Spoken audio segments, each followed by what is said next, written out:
is the secret. Hey, it's spooling. It's thinking about it. Hey, there we are. There we go. All right.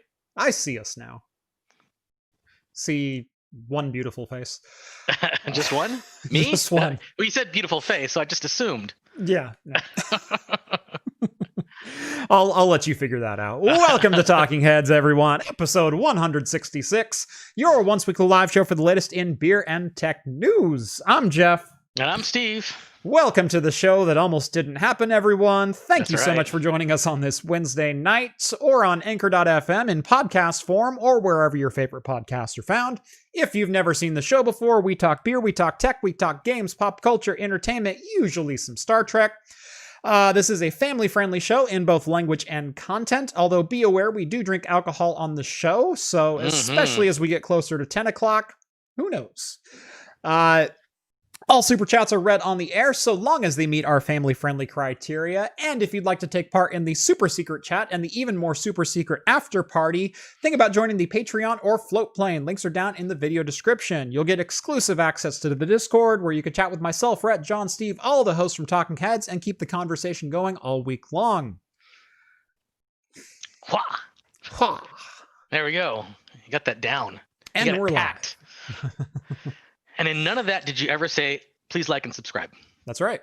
Yeah. I figured that was implied at this point. Yeah, I know. That's like implied. You've all been watching for 166 consecutive weeks now. Yeah. Like and subscribe the dang video. Come on. Please like and subscribe, guys. There's 24 concurrent viewers right now. I'd better see 24 likes. They'd better be there when I check. There's all going to be dislikes now. There's only 8. Oh, come on. Get on that. Come on, you guys. You're better than that. Welcome to the show, everyone. Boy, as I mentioned, this was the show that almost didn't happen for a number of different reasons. We got a clutch here right at the end. I had both me and John had no internet for almost all day long. There was kind of a pretty big storm last night. Lots of wind, lots of rain. I think my internet went out around midnight last night, I think. Sometime around that. And I went to bed thinking, you know what? It'll be back up in the morning. Nope. It was still down and didn't come back till about a little bit before 8. Yeah. Like that's what happened for me. Yeah. Right. Like 7:15 he goes, "Hey, I got internet. I'll be there." Yeah. Right before I had an hour basically to get this all together. And so, yeah. I love all the comments right now. I'm liking the video, but not because you asked me to. My audio is a bit lower, huh? I can turn it up just a hair. I can get that from here. Okay, good. There we go. Yeah, I have to set each one just a little bit differently. So there we go. All right. And and I've been having hip pain like all day long. And so I'm still slightly concerned that I might not be able to make it the entire show. Because I did something to my hip this last weekend and it's been really bugging me today.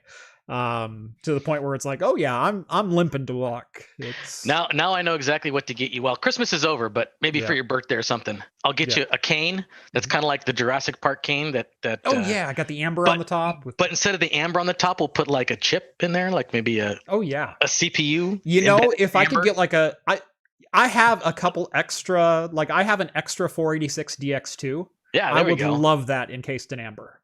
Yeah, I think that needs to happen. In there. Yeah. Yep. Welcome to Jurassic Chips. Yes. Everything you see in this park came from right here. Yeah. Exactly. North Seattle here and still no internet. Yeah, there were 300,000 people without internet around Puget Sound from the storms up there. Spokane also got hit pretty hard from what I understand. A good chunk of Portland and especially on the east side of Portland. And then down into the Mid Valley where we're at, there were a ton of power outages, lots of power outages in my area. Wind was crazy. You lucked out, right? We lucked out. Well, we're in a hilly area, but we're kind of in like this little recessed area from the hills, and so we're up in the hills, but we're guarded on like all sides. So yeah, so we lucked out at here. Although I didn't luck out Tuesday morning when our garbage comes, because I woke up Tuesday morning at like 7:30 and it's 38 degrees outside. There's 25 mile an hour wind gusts, and both my garbage and recycling bins had been knocked over and spread garbage all across my yard. Oh, fun. Yeah. So yeah, I'm out there at 7:30 in the morning and like sleeping shorts and a raincoat. Just got God. At least your dogs didn't get out and start tearing it all to pieces or anything like that. Right. Yeah. No, that would have been. It was all in the front yard. That's good. Luckily, and none of it blew into my neighbor's yard. It was just into mine. Hey, well, that's Yeah. At least your neighbor's gonna like you a little bit better. Hip pain, bone spurs? No, it's not bone spurs. I was in a car wreck right around 10 years ago. I think just over 10 years ago. I T-boned a guy doing 45 miles an hour. He ran a stop sign.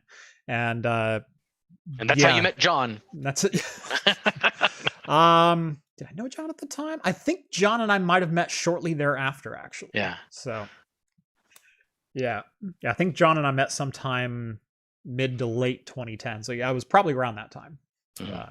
But landslide on 126 west of here. Yeah, I heard about that. So yeah, lots of craziness happening in Oregon and Washington the last 2 days. Lots of water. Anyway. I'm surprised there wasn't going to be more flooding too, because there was a lot of water that got dumped. Yeah, we had flood watches for pretty much every county. Yeah. So yeah. Yep. Anyway, I've got a couple of beers lined up. I know you certainly do. I'm going to go first tonight because I never go first, and I really want to pour one. All right. So I've got a couple different IPAs. I've got a hazy and I've got a standard. I think I'm going to go for the hazy first because I usually like those just a little bit colder. I have an Ex Novo. This is Unstuck in Time. Oh, wow. Which is kind of a cool can art. Yeah, that's a hazy? This is a hazy. Hazy IPA with Citra, Azeka, and Idaho 7 Cryo. So the Idaho 7, I like Idaho 7 in some things, and sometimes I don't like it. And so I got this one, number one for the can art, because it's a really cool, like, reductionist can art. Like, you used to take, like, silver paper with black crayon over it and then scratch off the black crayon. Yeah. That's what this can is. And so it looks really, really cool. And it's actually even slightly textured, which is kind of neat. But I saw the Cryo 7 hop and I went, maybe not. Yeah. Because Cryo 7 is going to give it that more intense, because it's cryo, so it's going to be pretty intense. Wow, that looks like almost green in color from the camera. You're not wrong. The lights are blue above me tonight, so that's, Oh, okay, yeah. Yeah. Well, I got, since I think last time I was on, I brought this one out, but I never got to it. I never got to drink it. This was the Cesle Saison, the bourbon barrel aged. It's a bourbon barrel aged Saison. I never got to it, so I figured I'll start with this one. Yeah. So I won't skip it. I don't know if we want to go through the other beers that we brought too, or are we just going to do it one at a time? Let's just do it one by one. Oh, okay. Yeah, we'll kind of break the show up that way this time because we do have quite a bit of news to get to today. There's quite a few tabs up on my browser right now. Sure thing. So I know. I opened them all up myself, and I'm like, because the internet was down, I didn't get a chance to read any of it. Right. There's so many tabs. I have a scroll bar up there. Yeah. So lots of announcements this week. Obviously, CES is going on this week. By the way, I won't be bringing you any CES coverage this year because it's difficult to do any kind of coverage if you can't even put your hands on a product. Like sometimes at CES, I'll talk about the new chips that were launched, but as part of like a daily wrap-up video. That's been the way I've done it the last couple of years is, day one, I saw this, and this, and we heard about the AMD release. And so we'll talk about the AMD release, even though I didn't physically see it. And we also launched graphics cards, but here's products that are actually out that I got hands on that, use these new parts kind of thing. Yeah. There's no doing that this year. Yeah, you can't. It was nice because when you're there, you get a unique perspective, our own B-roll, everything like that. This way, when it's all virtual, everybody's got the exact same stuff. Everybody else does. The exact same product photos, the exact same renders, everything. So it's like, what's the point? Right. So yeah, and that again is your own B-roll, your own capture of it. Yep. There's a reason people watch your videos, and it's because they like your style. Even if you don't think that, it's subconscious. People who watch my videos like the jazz music in the background, and I get more compliments than complaints about it.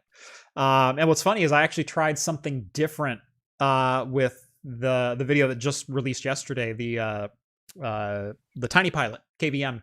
I tried like 4 different styles of music behind it, and I'm like, none of those sound right. They just don't sound right. They just don't. You need that elevator jazz music in the background. There's something about that elevator jazz and my voice that just works. Yeah. So, just like when you listen to NPR, if it's not like all monotone and stuff like this and kind of soft spoken like that, then it's just not NPR. Yep, right? Exactly. Snake jazz. Snake jazz.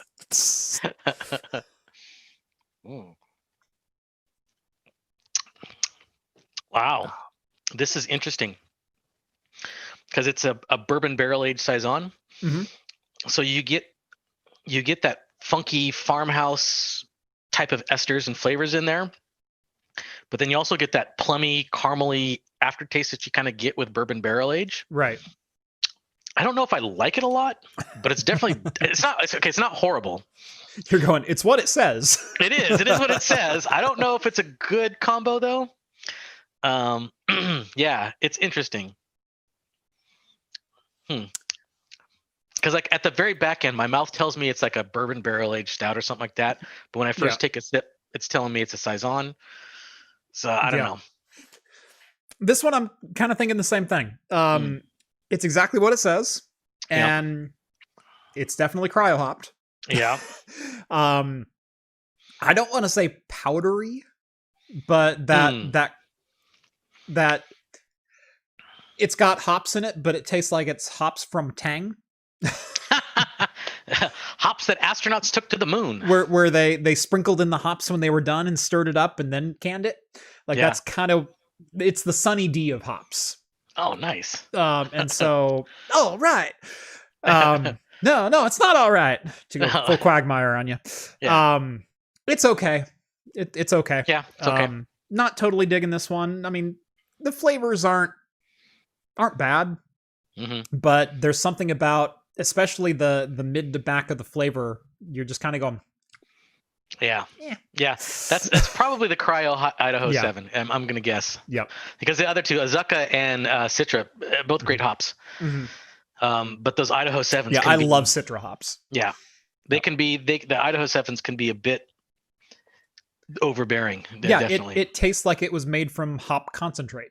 Yeah, well, that's what cryo is. Right, exactly. It's basically hop concentrate. It's freeze dried hops that and this, I think, more than any other beer that I've had, gives you that impression. Okay. So, yeah. All right. Shall we get into it? Let's do it. All right. We'll start with, so we've got it kind of broken up into blocks. So we've got NVIDIA news, we've got AMD news, we've got Intel news, and then we've got kind of a couple other stories that we're going to touch on. So nothing too intensive here, just kind of going through what were the announcements and what do we think. Yep. So, starting with NVIDIA, and we'll just go into the mobiles first, because the mobiles are easy. Almost.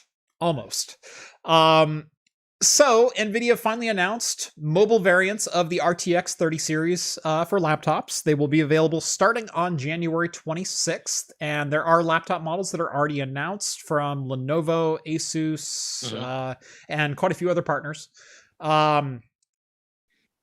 There's really nothing shocking here. They're doing the same thing with their mobile variants that they have done the last couple of years, where it is technically still the same exact GPU as the desktop version. It's just a clocked down lower power target. And so instead of, 260 watt TDP, they're aiming for 150 watt plus. Right. Instead of 170, they're aiming for 125. So it's the same CUDA cores. It's the same memory. I'll get into that. Same memory, same memory clock speed, same physical GPU. It's still the GA104 for the RTX 3080 and 3070. I tried to say 80 and 70 at the same time. And then, of course, there's also the brand new RTX 3060 laptop GPU, which was previously unannounced and is now officially official in both desktop and mobile variants.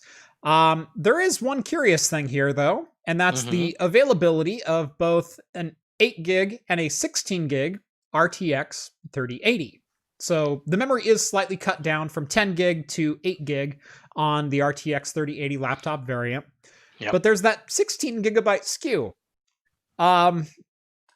If we remember all of the rumors leading up to the launch of Ampere of the 3000 series cards, there was talk about a 10 gigabyte version, which we got, and a 20 gigabyte version, which we didn't. Then there was talk about the 3070, about, well, they're going to launch an 8 gigabyte version, which we got, and a 16 gigabyte version, which we didn't get. And then later on, it was kind of like through the weeds that, those variants were canceled because of GDDR6X pricing and blah, blah, blah, blah, blah. Well, all of a sudden, on December 31st, we got rumors and some like sightings and through the weeds or through the grapevine confirmation of the existence of a 3080 Ti with 20 gigabytes of memory. Now, NVIDIA has not launched or announced that product yet, but it does still exist, apparently. And we now have a mobile variant of the RTX 3080 that has 16 gigabytes of memory, which is 6 gigabytes more than the desktop variant is available with. Let's talk confusing. Yeah. And speaking of confusing, let me click on the next tab, which is NVIDIA has formally announced the existence of the RTX 3060 non-TI card. Now, this one gets really funny because it has about 75 to 80% of the CUDA core count of the 3060 Ti, which is to be expected. But it's also available only with 12 gigabytes of GDDR6. Which is more than the 3080. Which is more memory than the RTX 3080 has. And more memory than the 3060. And more memory than the 3070. In fact, it is second in line only to the 3090. But it's their $330 card. I want to know who in the heck at NVIDIA is making these decisions right now. Because I'm confused as all hell trying to read through part numbers and SKUs. And like, I've touched on this a couple of times on the channel before. With the 10 series, they went kind of SKU overboard because they had like 19 different SKUs for what should have been 5 different cards. And I understand all the marketing and financial planning that goes into product launches. You don't just launch arbitrary parts, you launch based on the market segment that you're trying to target.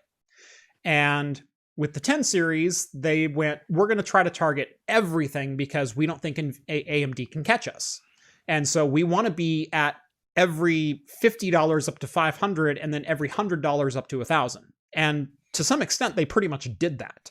Yeah. Especially late in Pascal's lifespan, when we had the 1080 Ti, the 1080, the 1070 Ti, the 1070, the 1066 gig, the 1065 gig, the 1063 gig, 1050 Ti 4 gigabyte, 1053 gig, 1052 gig, GT 1030 DDR4, and GT 1030 GDDR5.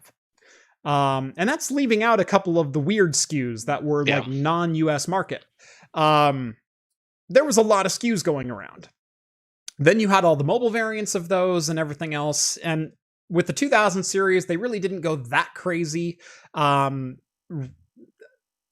there's still the GTX versus RTX split. But now it seems like they don't even know what markets they're trying to hit, because who in God's name would buy a GTX 1060 with 12 gig not for non-professional use over a 3060 Ti with 6 gigs or 8 gigs or whatever it comes with? Because I don't even remember, because none of their product names make sense right now. I think what NVIDIA throws out right now, people are gonna buy, because you can't buy anything right now. It is just, if you can, it's extremely expensive. Even considering plot twist, the RTX 3060 uses DDR4. Yeah. We got all this leftover DDR4. Thank you, American Cosworth. What do we do with it? Even setting aside the market as it is today with pricing and tariff increases and everything else, and the just overall unavailability of literally every SKU that's out there, you can't even buy an RX 550 right now. Yeah, it's insane. Like occasionally that one will show up on Amazon, and they're still selling for like 135 instead of 90, which is what they should sell for. Yeah. But yeah, it's absolutely ridiculous right now. Yeah. But it is so bloody confusing right now, top to bottom. Like normally I've got a really good handle on the exact SKUs, what they're available with, what the bitrate on the memory is. nVidia right now is just all over the flippin' map. And they had a couple of like ups and downs with the 10 series cards and 20 series cards. Like they had the 2060 KO, which launched, which didn't have the cut down tensor and RT cores, although they were kind of cut down in software, but the professional workload still took massive advantages of them. And so you got like quadro performance out of a 2060 for $330. Like that was a stellar deal. And it was a weird one, selling, binned down 2080 GPUs. Mm-hmm. There was the 10 series cards, especially when they launched like the 1065 gig in between the 3 and the 6 with more memory bandwidth than the 6, but or the 3 had more memory bandwidth but less memory and whatnot. They've done weird things like this in the past, and it's like you get a pass on that. But when your entire lineup, top to bottom, like let's just walk through it. Like I'm gonna pull this up right now because I don't even know. You're gonna get their whole lineup? Yeah. Is it gonna include the 3060? GeForce 30 series cards. Okay. So let's see here. And wasn't there rumors for there's gonna do the Supras or the Supers too? And they'll probably come out with Supers later on. Like they were already rumoring a 3080 Super. Yeah. And like I said, as recently as December 31st, I've seen mumblings of Gigabyte having 10 3080 Ti models ready to ship with 20 gigabytes of GDDR6X. So yeah, it's unfortunately the Wikipedias haven't been updated, so I've only got a couple. But we've got the RTX 3060 Ti, which has, gosh, where's all the numbers here? I know, this is a real professional podcast. Which sells for $399, 256-bit memory bus, GDDR6, 8 gigabytes there. And then you have the 3060, which is going to come in underneath it at $330, but come with 12 gigabytes of GDDR6 and the same 256-bit memory bus. Then you've got the 3070, which is also shipping with 8 gigabytes. Based on the GA104, you've got the 3080 with 10 gigabytes. Yep. And now there's supposedly a 3080 Ti with 20 gigabytes and a 3070 Ti with 16 gigabytes. And then you've got mobile variants with more than the core actually supports. And I don't know. I don't know what to make of all this. Total insanity. AMD 7970 video cards are going for about $130 on eBay right now. That's insane. Yeah, like, that's expensive. No, that should be a $50 card at this point. I had this is twice. I had two friends. One came up to me and says like, I want to build a gaming and streaming PC. Good luck. And I'm like, you might want to wait on that. And then there was another one there. They said it's not a good time. Yeah, they basically had a pretty decent gaming rig. They just wanted to upgrade the video card, and I'm like, no. You don't want to do Steve that goes, right I got now. a 2070 I can sell you. No, I sold that one, or I sold that one a long time ago. What sucks is because I've seen 1070s going for $300. Yeah. Used. Yeah. And I'm like, I sold my 2070 for $375. Yeah. Which, by the way, do you need a card to borrow? Because I have. No, I still have some extras. Do you need a better card to borrow? No, I have a 1070. I have a 1070. 1070. Right now. Okay. 1070. Okay, you're fine. Yeah. You're fine. Yeah, I'm okay. I mean, I can still get you better than that, but I didn't want you rocking like a 962 gig or something like that. No. I can't, in good conscience, let you keep. No. Okay. I know. I upgraded my monitors. I have 1440p monitors, 144 hertz. That's right. Yeah. FreeSync, everything like that. And the 1070 still pushes like most games. I've been going through my backlog and cleaning out games that are taking up the most space, and just finishing them. And like, okay, I'm done. I can uninstall it. And they're older games, so they'll run just fine. I'm okay. Yep. I'm not trying to play, Cyberpunk or anything like that. Heavy Palms, $2 donation. Hey, I'm up for a live show for once. Cheers, guys. Thank you. Good to see you back in since quite a long time. I used to see you all the time in chat. I don't know if you got a new job and you're just going to bed earlier now or what, but good to see you. All right. I saw an RX 5500 XT 8GB go for $400. $400? That is insane.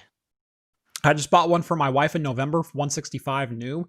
Yeah, I'll sell you a 5500 XT. I'll even make you a deal in like 350. Yeah. I'm kidding, by the way. I don't sell graphics cards. Yeah, and they're expecting. I think nVidia is expecting at least through March. Yeah, through March. They say Q1, but their Q1 lasts long. Like their NVIDIA's first quarter is longer than normal. I think it's like April, March is when they're expecting supplies to go back up. So I got like a half a year, a couple months before I'm going to even be able to think about. But you know what? I can save up a little extra money. Maybe I'll get maybe the 3080 Ti's will be out by then, and I'll just pick up one of those instead. Heavy says he moved to the Eastern time zone and his kids get up earlier. Double whammy. I feel you there. Yeah. My daughter's been waking up at 5:30 lately, and coming in the bedroom and wanting to rest in our bed for a little bit, which we try not to allow just because I like sleep too. Yeah. You can wake up and that's totally fine. Here's your tablet and yeah. Thankfully my daddy son doesn't open his eyes before 7, sweetheart. we get my son will come in and he usually gets up like around 8, which is fine.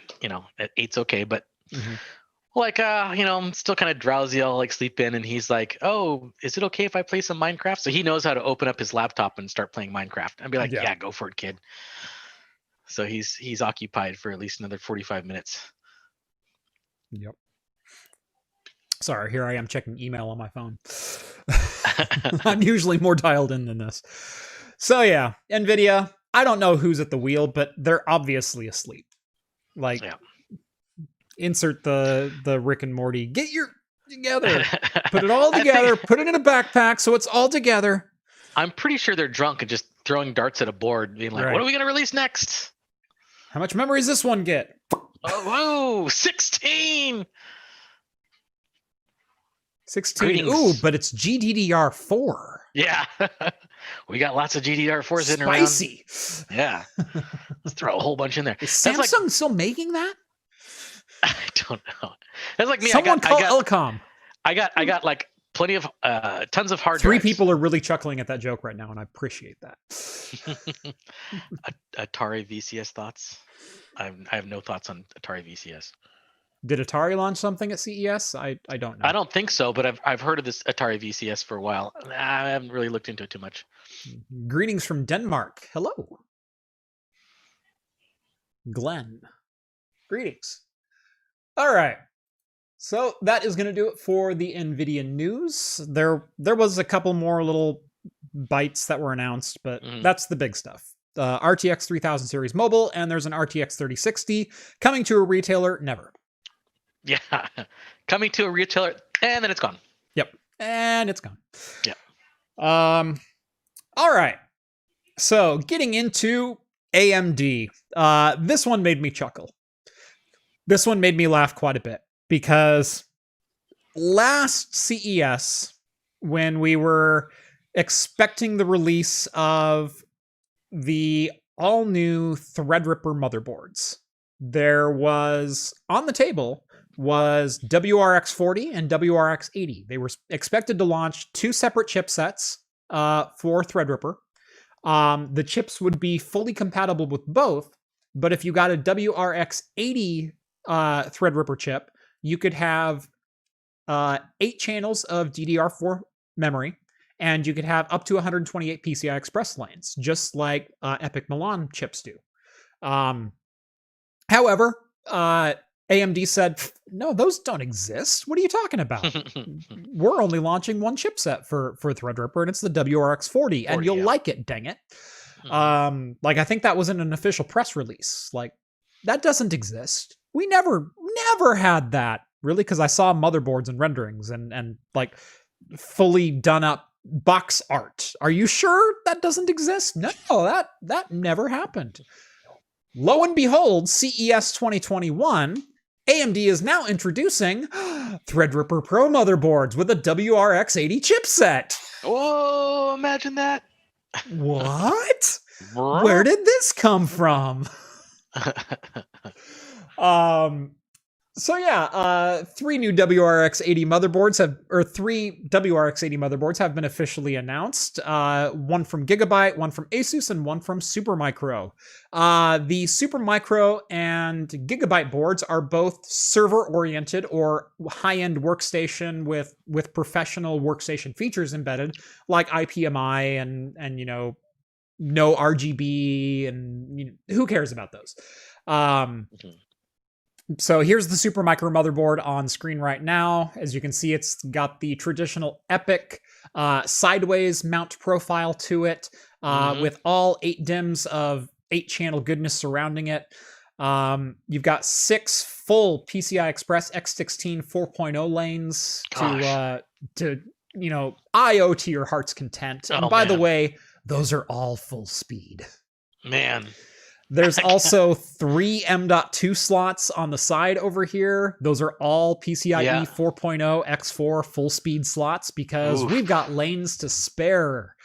There's also 2 U.2 PCI Express X4 slots or ports over here. So yeah, go nuts.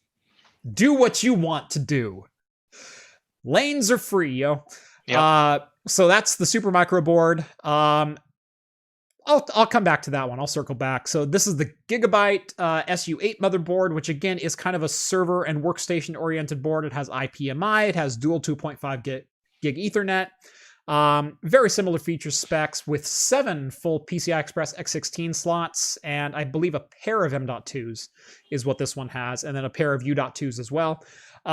This is the one I think we're really all focusing on, if I'm being honest with myself. It's going to be an interesting tax year because this will be a write-off. Oh yeah, and it's not going to be a cheap one. So this is the Asus WRX 80 Pro WS Sage, and if anyone's ever seen a WS Sage motherboard from Asus before, oh good googly moogly, you are in for a treat. It is a nice, clean looking board. It's a beautiful looking board,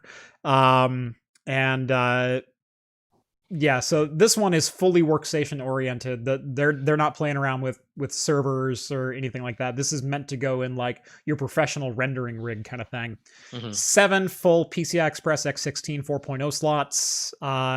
Is it 3 M.2s and 2 U.2s? So similar layout to the Supermicro, but with all the benefits of an extra PCI Express X16 slot, just in case 6 wasn't enough. You've got 7, bro. But in beautiful, like, that's a piece of art. All black. Yeah. Nice flat black. Just flat black. That screams professional. It's like if the Fonz was a motherboard. Yes. Hey. Yeah. Hey.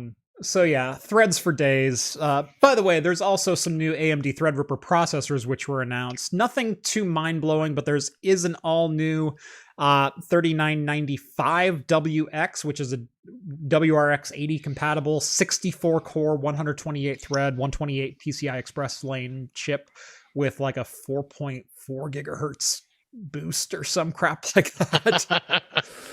I don't even remember.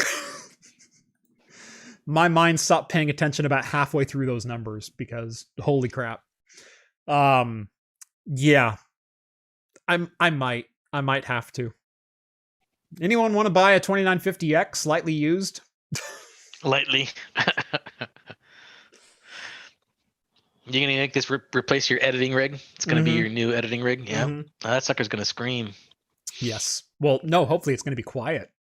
Well, I mean, screaming in the fast sense, not screaming as in like burning virtual rubber. Yeah. Right. Yeah. No, it's weird because I'm now on a 4-year-old Threadripper motherboard. I bought this motherboard in November of 2017, and it's my MSI X399 Pro Carbon. It's been a great motherboard. And by the way, when it launched 4 years ago, I said that was one of the most beautiful and well laid out boards that I've ever bought. And I stand by that today. It's a beautiful motherboard. But man, that there's still no putting it up against a WS Sage motherboard from Asus or a Designaire motherboard from Gigabyte. Like those are like cream of the crop. Oh, I want one of those so bad. That WS Sage though.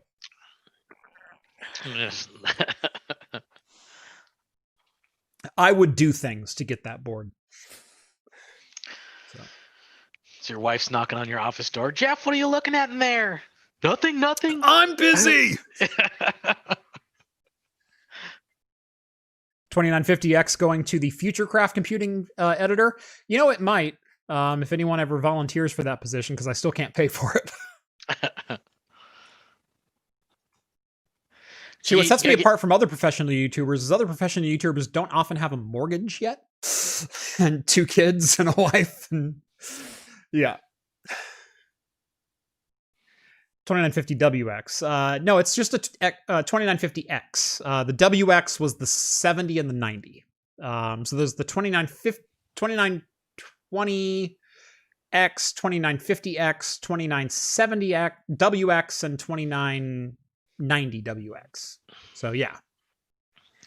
Yeah, he's only going to get that if he gets like a bunch of his beers from his fridge. I already gave John the nicest CPU that I've given any of the hosts. I gave him my 2678 V3, which is the 12 core 24 thread. Yeah, it's a nice one. Yeah. Well, but he does editing. He does, and that's why I gave it to him. Yeah, like, you're actually going to utilize this. I also gave him a Quadro K5000 with 8 gigabytes of RAM because it's like you're gonna. And he was right at the time considering getting 4K stuff, and I went, "You're going to need some extra video RAM." Yeah, definitely. Here's some horsepower to actually get you through it. So, are you winning, son? Yeah. Oh, Ian, you son of a... So Ian chimes in. I should be getting the Sage soon. I just have the P620 right now. Oh, you poor soul. Oh, that's just... I feel awful for you. How do you even live on that? Yeah, I don't know. You're like a pauper. Begging for scraps in the corner. Please, Asus, I'd like some more. I don't know. He can do the accent better than I can, so I think that's what it comes down to. Oh, thanks for tuning in, Ian. What is it, like 4 in the morning there? Yeah, probably. I don't think Ian ever sleeps. I think he just regenerates like the Borg. Oh yeah, just like he's just got the stasis chamber, plugs in for 15 minutes a night. That's what I need. I need like a USB plug on my foot or something I can just plug in. And just like kind of just sit there and let me recharge. True story. Lenovo Threadripper Pro board doesn't like 128 gig DIMMs. Well, then what is even the point? I don't know. Just throw it in the trash now. I know.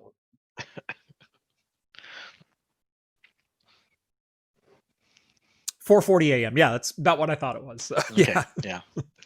Notice he didn't deny the Borg stuff. He just said, yeah, it's Right. 4:40. It's like, yeah, it's just 4:40. Yeah. I'm surprised he didn't give a start date in front of that. I could look it up really quick if anyone's interested, but we'll get to that later. All right. In other news, so AMD also announced they are bringing Zen 3 to the mobile space, which no one ever predicted. Big surprise. Yeah. It also means 8-DIMM boards are limited to 512 gigabytes. Well, I will honestly say, what is even the point then? Because I've got 128 in my Threadripper rig right now, and if I wanted to upgrade, it's going to be 512, but I could certainly see use cases higher than that. Oh, yeah. So, or it could just be Lenovo. I would bet it's Lenovo because the official spec of Threadripper Pro said up to 2 terabytes. It's the same memory controller that's in Milan. And so it should be capable of supporting 2 terabytes, 256 per DIMM. So correct me if I'm wrong, Ian, but that is the official spec. I know at least the top 2 Threadripper Pros. I know there's one that's a little weird with cut down PCIe and memory lanes, but yeah, I'm betting that's just Lenovo, and I'm betting that's a BIOS or firmware thing. Anyway, AMD also announced that Zen 3 is officially coming to mobile, like no one predicted ever. So you're getting 8 cores of Zen 3 and up to Vega 8 onboard graphics. Man, I wish they would just stop beating around the bush and give us Vega 20. I know it exists. Probably. Come on.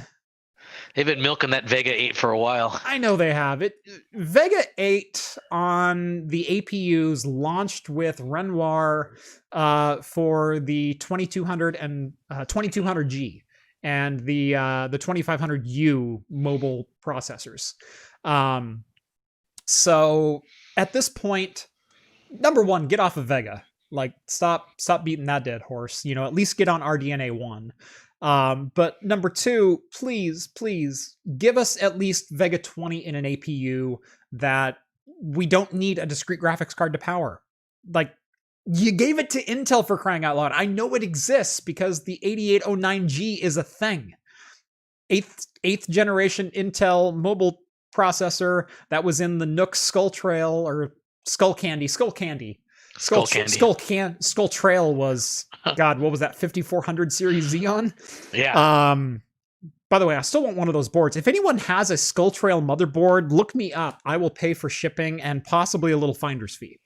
Because that was the board I wanted way back in the day. Back on track here, though. I know it's 8 cores of Zen 3 coming with the same single-threaded performance increases that is... that came with Zen 3, but laptops with non-discrete graphics cards, I know there's a market somewhere in the middle there that could really benefit from Vega 20, or Navi 20, or Navi 16, or whatever you want to give us that's more than 8. Yeah. And Ian says don't want to cut into, doesn't want to usurp consoles. I kind of get that, but at the same time, if you're only selling these to laptop and Nook OEMs, I don't think you're going to usurp consoles. Yeah. Console people are console people. Yep, they're just... Ian says he just purchased one. His Skull Trail board arrived 4 days ago. Oh, man. As if I needed more reasons to not like you, Ian. Could be banned. Well, I guess that's one reason to not like you. You could kick him from Discord, I guess. God dang it! I've wanted one of those boards for so long. Didn't want to APU use the Vega 11. Yeah, the 2400G, 3400G, they're all based on the Vega 11. We never got better than Vega 8 on the mobile space. Yeah, I've been after Skull Trail for a while. Board, 2 CPUs, coolers, and 16 gig was €300, and that's not a bad deal. I'm jealous now. Send pics, Ian. Yeah. Please DM me some pics, because I'm super jealous. It's going to text you his Vega pics. Again, Would you get the Wi-Fi. 5465 GPU or CPUs? X5465s? Because I think that would be the chip to get, or something right around that. I don't remember all of the SKUs from back in that day, but I know that was up there. I had 5440s. I also had a pair of 5425s, which was some of the earliest quad cores that you could get a hold of. So, yeah. I don't even care about AMD anymore. I just want that Skull Trail motherboard, dang it. Yeah, so Skull Canyon. Yeah, I corrected myself to say Skull Canyon, but no, Skull Trail was what I wanted. But yeah, Skull Canyon was cool. That was the 8809G. Not the top CPUs, but like third best. So yeah, you're probably right in that 5450, 5455 kind of range. I have one of the XPS 2-in-1 laptops with the AMD Vega 20. Yeah, and that was one that I really wanted, was the Intel 8809G, which was an 4-core, 8-threaded mobile CPU with Vega 20 graphics on board. And it was all on a stacked silicon. It was impressive. With, I believe that one also had HBM on board. Correct me if I'm wrong. But it wasn't shared memory either. So it was like the best of both worlds in both like discrete and onboard GPUs. Oh, nice. And gave like GTX 1060 performance. Like it wasn't a slouch. So yeah. Just give us everything, AMD. Why can't you give us everything? That's what I want. They're just trying to suck us dry. That's what they're giving it out, just crumbs at a time. Mm-hmm. Stringing us along. They got the stick and the carrot. Jeff wants that Core 2 extreme goodness. Yeah, no, I wouldn't even, I don't know if I'd even power it on. I just want it. I just want it. That's all I want. All right. Intel also made some announcements. We're going to glaze over their 14 nanometer. And by glaze over, I mean ignore it entirely. Because I don't think anyone cares. Yeah. There's Rocket Lake CPUs, which are Whatever. Back down to 8 cores because they couldn't fit 10 cores on the same die, apparently. Yeah, Kaby Lake G was the 20 CU. 8809G. Hold on. i7 8809G with Vega MGH on board. 4-core 8-thread, 3.1 gigahertz, 100 watt TDP. It was not a quiet one. Oh, that was Vega 24. Excuse me. 8809G was Vega 24. Okay. I was close. Intel shows off next generation Alder Lake CPUs. And Ian, I used AnandTech for like 3 of the 5 websites we've used so far, so I went CNET this time. I apologize, but I have to get you back for the Skull Trail. 10 nanometer is coming to consumers. Finally. We're getting it. Finally. In the Alder Lake CPUs. When did we first talk about Intel announcing 10 nanometer? Like 3-4 years ago? Before I started my channel. Yeah. I think we were talking about it before you started the channel, and we were like in your kitchen or something like that in your old house talking about it. Right. Yeah, by the way, my old studio was literally in the kitchen of my old house. It was great. But yeah, Alder Lake CPUs are coming to mobile. And I love the quip in the subtitle, but Apple's M1 processors are already better. Yeah. And not just better at ARM tasks, better at x86 tasks, and more power efficient. And I can back up those claims because I bought an M1 MacBook Pro, and I freaking love the thing. So if you're interested in what exactly Intel announced here, it's 10 nanometer Alder Lake processors. And they say they're using a December 30th, 2017. So yeah, that would have been in the kitchen. So yeah, not long after I started my channel, I think I had 1,000 subs then. Maybe 1,200 or 1,500 by December 30th. It was right around there. It's 10 nanometer. And they're saying they're bringing some secret sauce to it by giving performance where it needs to be and whatnot. And it's going to balance, performance and battery savings. And this is all. Look, the M1 is freaking amazing, and they're not going to beat it. No, they're the one to beat. They're not going to beat it for a long time. No, not the way they're going right now. Right. Unless they got something magic up their sleeve, which they probably would have announced by now, you would think. Right. I've been using that argument and that statement for what feels like since I started my channel.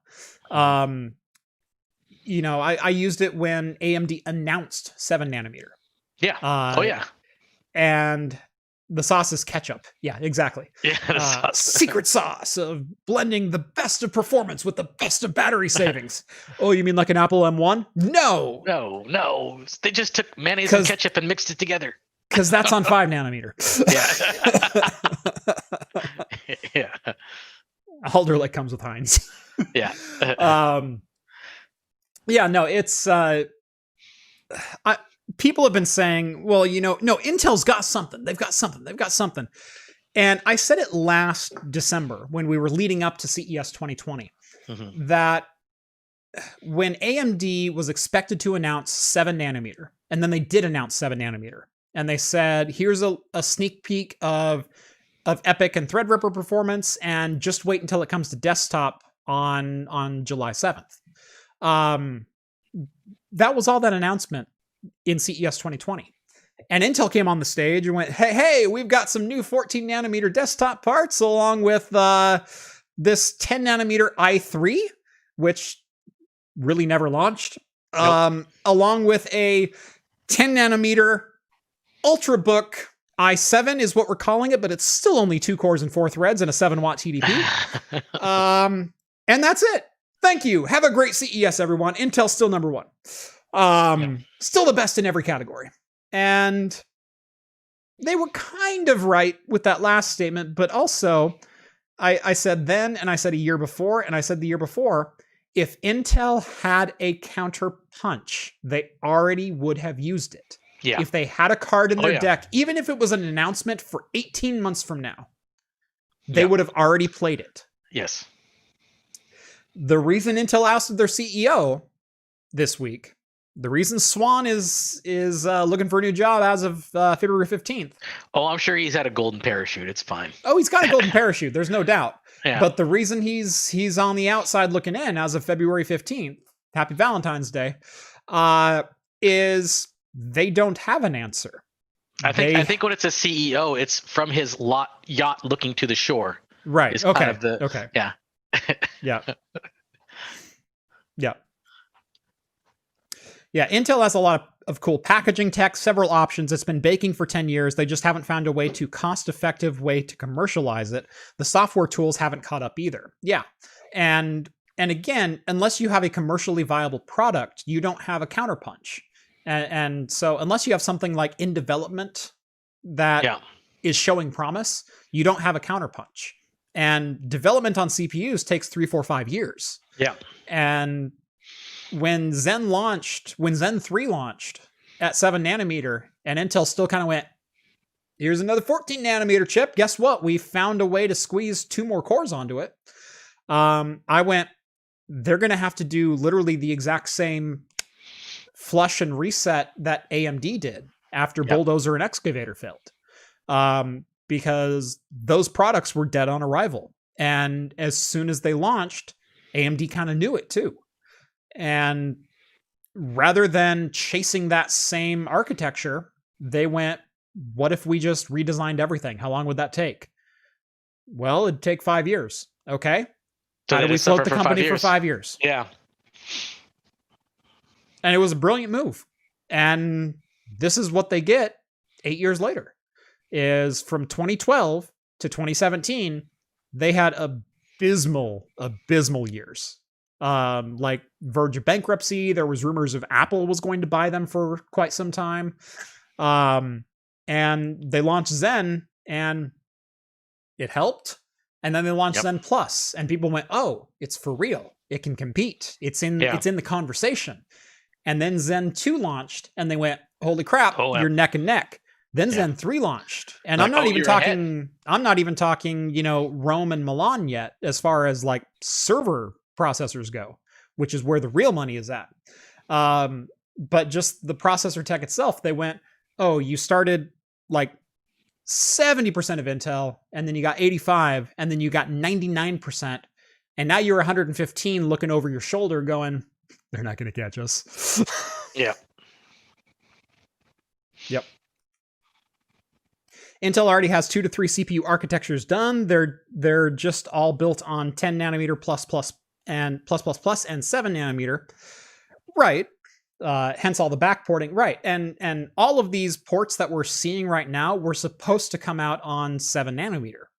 And they scaled them back to 14 nanometer, which is why we're not seeing the single-threaded improvement. Which is why, you know, when AMD came out and said, we got a 15% IPC boost year over year, or generation over generation, people went, what? I haven't seen that since 2005? That's been a while. It's been a while.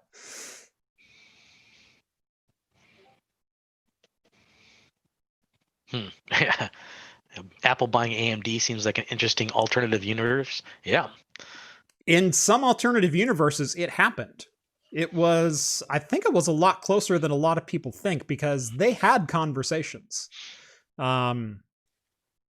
So wasn't there, I think, announced that way back in the early 2000s or maybe late 90s that Microsoft had talks with Nintendo to buy them out? Mm-hmm.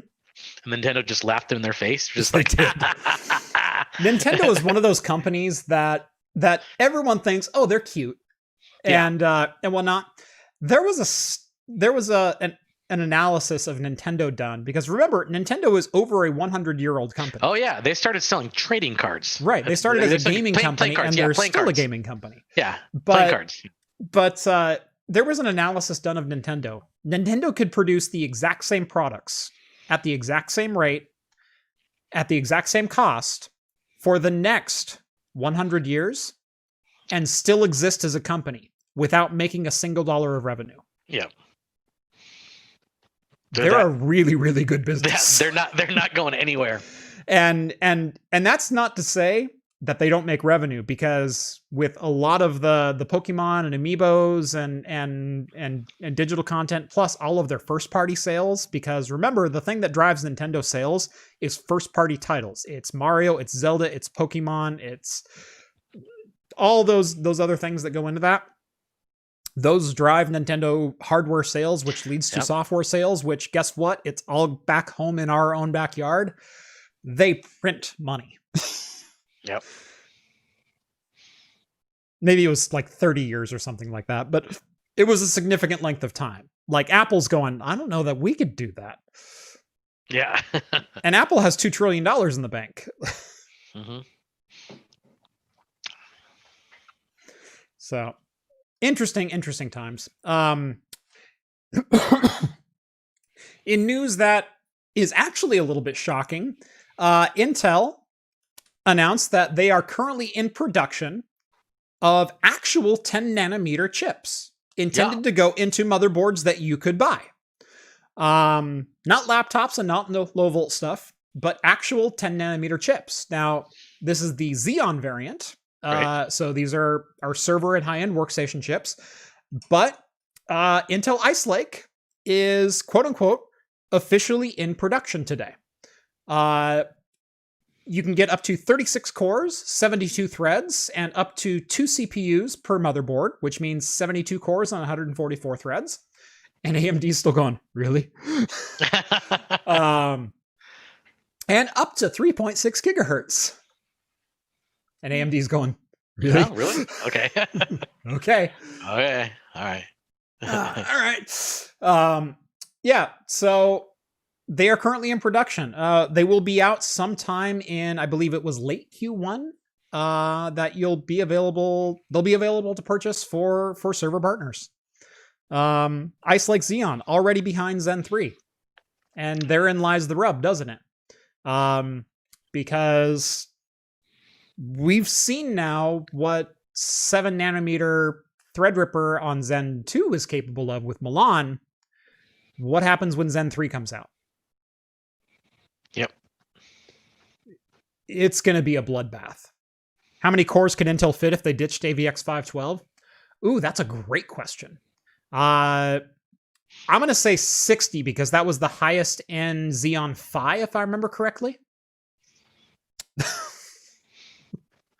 Again, 3 people are laughing, and I appreciate that. Yeah, I'm going to guess 60. They couldn't quite get 64, but I bet they can get 60 if my 14 nanometer math is correct. 14 nanometer, yes. Late Q1, probably general avail Q2. Yeah.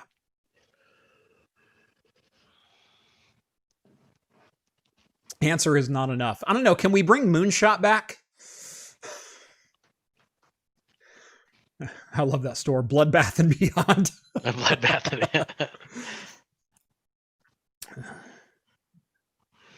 Beyond. The motto of that one is Gowron going, "Glory to you and your house. Glory to you and your spouse." Your spouse. That one beer lasted me a long time. Actually. Yeah, I'm still like a quarter of the way to go. Well, mine was only 12 ounces. You had a 16, right? Yeah, I had a 16. All right.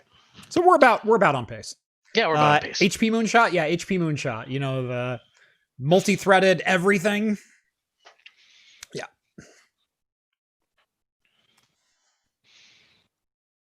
I bet Ice Like Xeons will be very expensive. Well, yeah, you said Xeon, right? Although Intel is slowly starting to learn they can't price their products 75% more expensive than the competitor anymore. Yeah, they especially when the competitor makes faster, better stuff. Yeah, they're becoming a lot more reasonable. Right. But I'm still not going to buy it right now. I mean, right. There's no reason. Again, remember last year when the 10980XE came out and replaced the 9980XE, and they said, we cut the price by 50%. You mean you're no longer gouging it? Yeah, and let's exactly. be clear. That's exactly what it is. You're still probably price gouging that part. Yeah. But you can't make money hand over fist anymore. Yeah. That's another thing. I don't know how long Intel can keep this, because Intel probably has a good reservoir of cash too that they're probably just. Oh, they do. Intel's a much bigger company than just chips. Of course. But, spinning up new chip processes and stuff like that and workflows costs a lot of money. Research, R&D, all that type of stuff costs a lot of money. So who knows how much time they got left over to crank something out before they start hitting some hard times.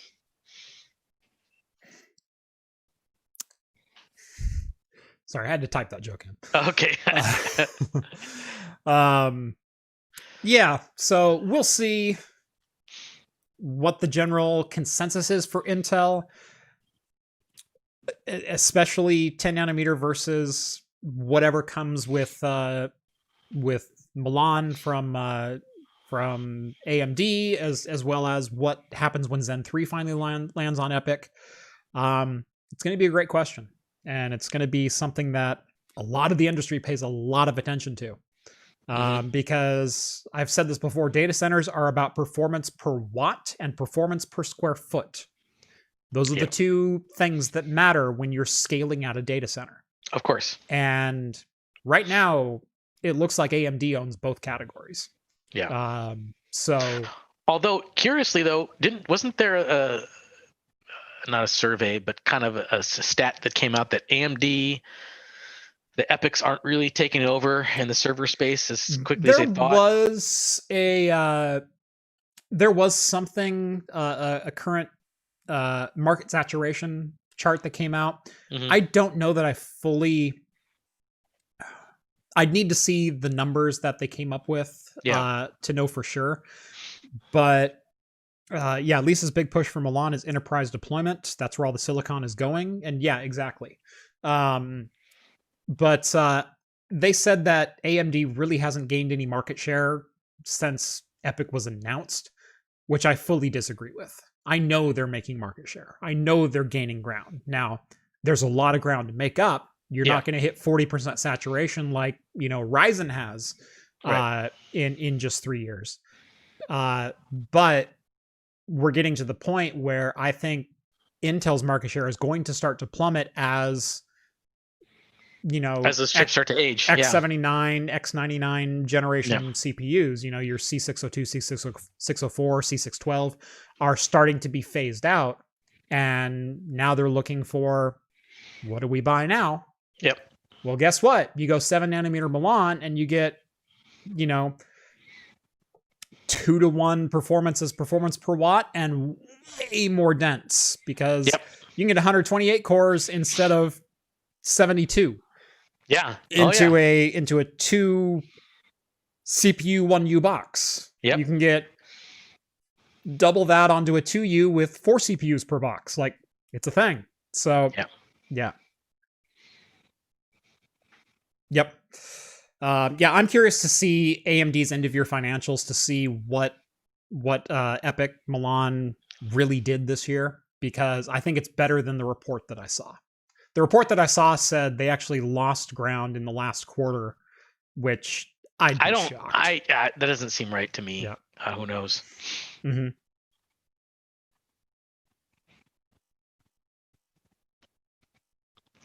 All right. I'm going to go. My next beer, I got a big one. Oh, do you? All right. Well, I got a 22-ounce bomber here. Oh, nice. So I got Breakside India Golden Ale. Mm. So this is like more of like an IP. It's like a blonde kind of, but more a hoppy blonde. Mm-hmm. And it's actually pretty beefy. It's an 8.1. Oh. So it's a little on the high side, but not quite up there. Not like a 9 or a 10. So it's pretty big.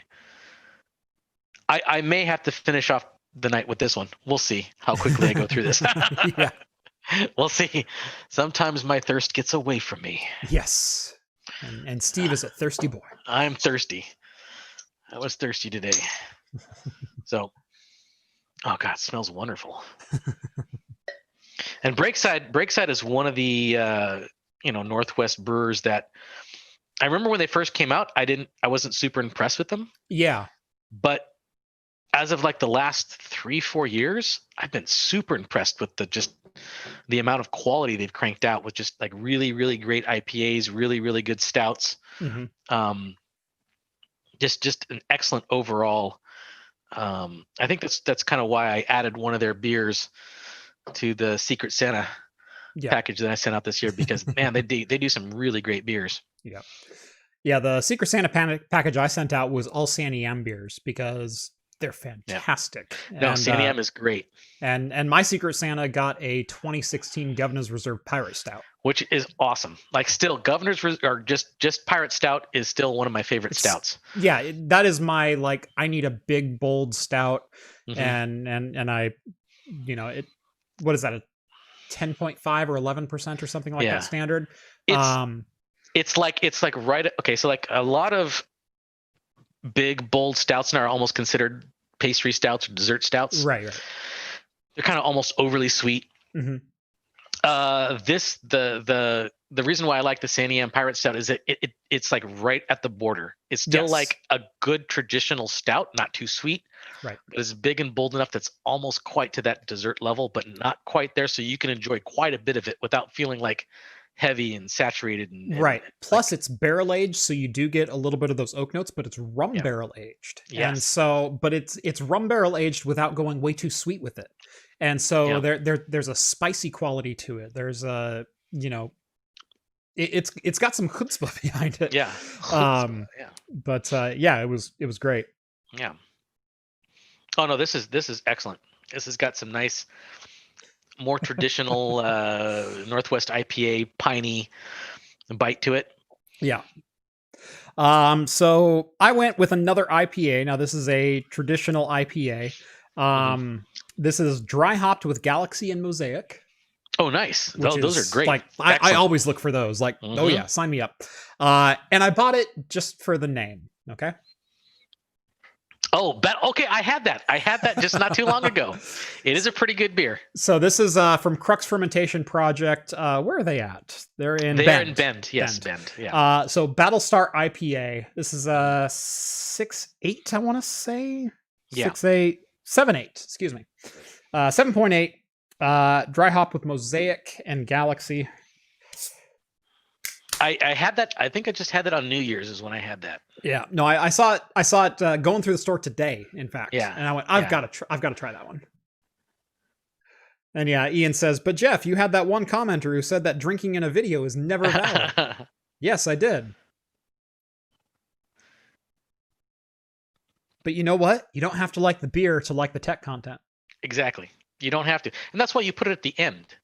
That's why so it's you put it at at the end. Yeah, you put it at the end. You don't like it, just turn it off. Who cares? During the video, the beer is nothing but a prop. Yeah, it's just there. And people go, you drink so much. It's like, do you realize I filmed for 2 hours to get one of those videos done? Do you know how warm that beer is at the end of a shoot? It's like basically spittle at the end, you know? Right. If I have a bonus beer, it was 6 hours later. Like, let's be clear on how much I'm actually drinking. Exactly. But yeah, every time I see you, you're drinking. Yeah, because you have an 8-minute snapshot of my life. In which I chose to have a beer. It just blows my mind when people don't know what editing is. Yeah. It's like, do you think I did this real time? Right. I mean, come on. I put cats at the end. My cat shows up whenever he feels like showing up. Yeah. Sometimes at the beginning, sometimes he jumps up in the middle, sometimes he turns off the PC that I'm working on. That's everybody's cat. That's just cats in general. Yeah. I'm here now. Yeah. By the way, look at that head. Oh, nice. That right there, that's a traditional IP right there. That's perfect. Yes. Yeah. Oh yeah. Yeah. Oh yeah. That's right. I was gonna look up to see what I gave that one because I know I checked that one in. Oh, that's a 4. That's I'm pretty sure I either gave it a 3.75 or a 4. I would say that I'm flirting between the two. I'm leaning for. Yeah, I gave it 3.75. Jeff gets comments where he's promoting alcoholism. I actually argue the opposite. I feel like I'm promoting responsible drinking. Yeah. Maybe not on Wednesdays. But like in my video, you see someone who's business casual / professionally dressed, talking about the flavor profiles of a beer, where it came from, why I'm enjoying it, what you could pair this with. You know, it's the wine pairing of beer shows. Yeah. And you're also learning something that, you know, in the case of like Windows deployment, took me a week to script out that video. Or, you know, the Pi KVM, or, go down the list of the topics that I've tackled. Look at the freaking cloud gaming server. I didn't come up with that, after a weekend bender. Yeah. Like, good Lord, people. That was after a bag of mushrooms. Well, I called my doctor and they are legal in Oregon now. That's the difference between like an alcoholic and a connoisseur. Right. You can drink the same amount. It's just if you can describe what it tastes like, then you're a connoisseur. The difference between science and screwing around is writing it down. Yeah, exactly. Untapped makes scientists of us all. Exactly. You can drink as much as an alcoholic, but as long as you could describe it and rate it and rationalize it, then it's fine. That's completely fine. It's like what do you pair with a Prescott Pentium 4? I believe that would be a hot toddy. Yeah, of course. The nice stick of cinnamon. Maybe a flip. Have I ever tried a flip being a wrought iron heated beer? Oh yes, I've seen those before. I have not tried it. John has one of those, and we've never really used it. Yeah, so he bought it maybe 4 or 5 months before 2020 started, and so we've never been able to get together. But no, there was a flip recipe or a flip cocktail that I really wanted to try that involved dropping a whole egg into an imperial stout and then flaming the whole thing. Yes. It gives it the caramelized. It caramelizes things because it's so hot. So, did you ever try Golden Valley Brewing in Beaverton? Actually, Golden Valley is in McMinnville. That's where their first brewery is in McMinnville. I've been there several times, and actually, Golden Valley is pretty solid. What do you pair with an Opteron? That would be a flight. A flight of like your most basic lagers. American Pilsners. Yeah. A flight of American Pilsners is what you pair with an Opteron. Opteron. Reason being, is they're split into separate glasses. And number two, they're not even going to get you drunk no matter how many you drink. Pop rocks. Pop rocks. Yeah.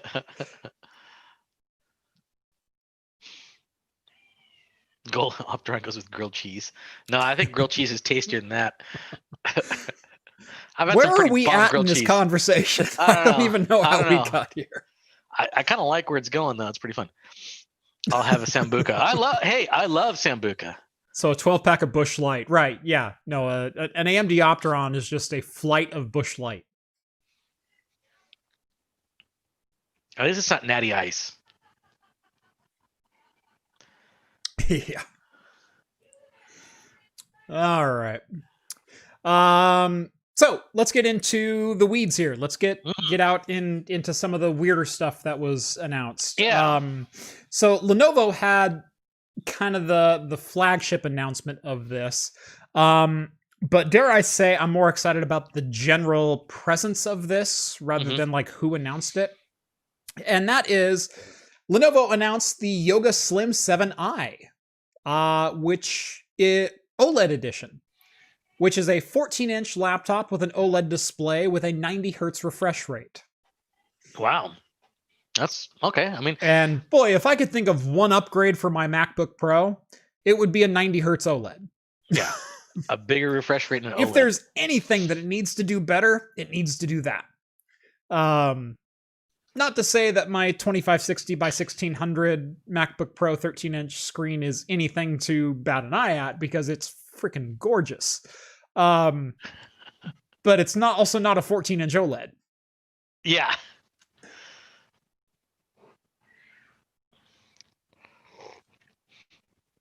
Comes with yoga pants. Yeah. I was gonna say, is it the new move Dawson's doing in the new Street Fighter? Yoga Slim. Yoga Slim. Yoga Slim. Slap into a Slim Jim. But the battery life, right? That's that. Yeah. Honestly, I would give up 2 hours of battery life to get a 14-inch OLED into a MacBook Pro. Yeah. I'd give it up. I mean, honestly, I've got enough battery life, and I never thought I would say that or offer that up for trade. I don't know about you. I mean, there's obviously use cases for different people, but because I have several laptops, and most of the time mine are plugged in. 90% of the time. Oftentimes mine are not. Oh, really? No, mine are almost always plugged in, because I'm just like, you know what? I'm there. There's an outlet. I'm going to plug it in. No, when I'm traveling, yes, I have. I almost never use the laptop tethered. I never do. Yeah. Now, when I was working professionally, I guess I'm still working professionally, but you know, I pay myself in a corporate environment. If you could see the lunch I had yesterday, oh god, it's not working. I think you posted pictures, right? I did post pictures. Yeah, I know. I've been working from home for a long time. I know what it's like working from home. Right. Being able to eat and cook whatever you want. Right. Dude, I made a bomb-ass sandwich today. It was really good. Yeah, no. So for those not on the Discord, you missed quite a meal yesterday. So, most days it's like I'm going to have like a salad or something like that. Like I try to keep lunch fairly light. But then there's those days that you're just like, I need meat, and it needs to be red, and it needs to be good. And so I triggered up a couple of burgers and made myself a couple of rancher burgers. And if you've never had a rancher burger, it's a rancher with a whole egg on top, with bacon and barbecue sauce. Oh, you put a fried egg on a burger, it's just like, it just takes it to the next level. It takes it to the next level. So I had 2 of those with third-pound burgers each, on sesame seed buns that were just beautifully toasted, and tater tots, and a Narwhal 2020 stout. That was my lunch yesterday. Like, name me a better lunch than that. I predict that you did not get any work done after that. I finished the edit of my video yesterday and posted it at 5 p.m. Oh, yeah? I'm as surprised as you are, because I thought I was done. I know. After a meal like that, I'd be just like, you might as well put chalk lines around me, because I ain't moving. Yeah. How are your arteries? No worse than they were before. I think maybe your hip went out of place because your colon shifted. Just like too much weight. The eggs need to be runny to make it complete. They were.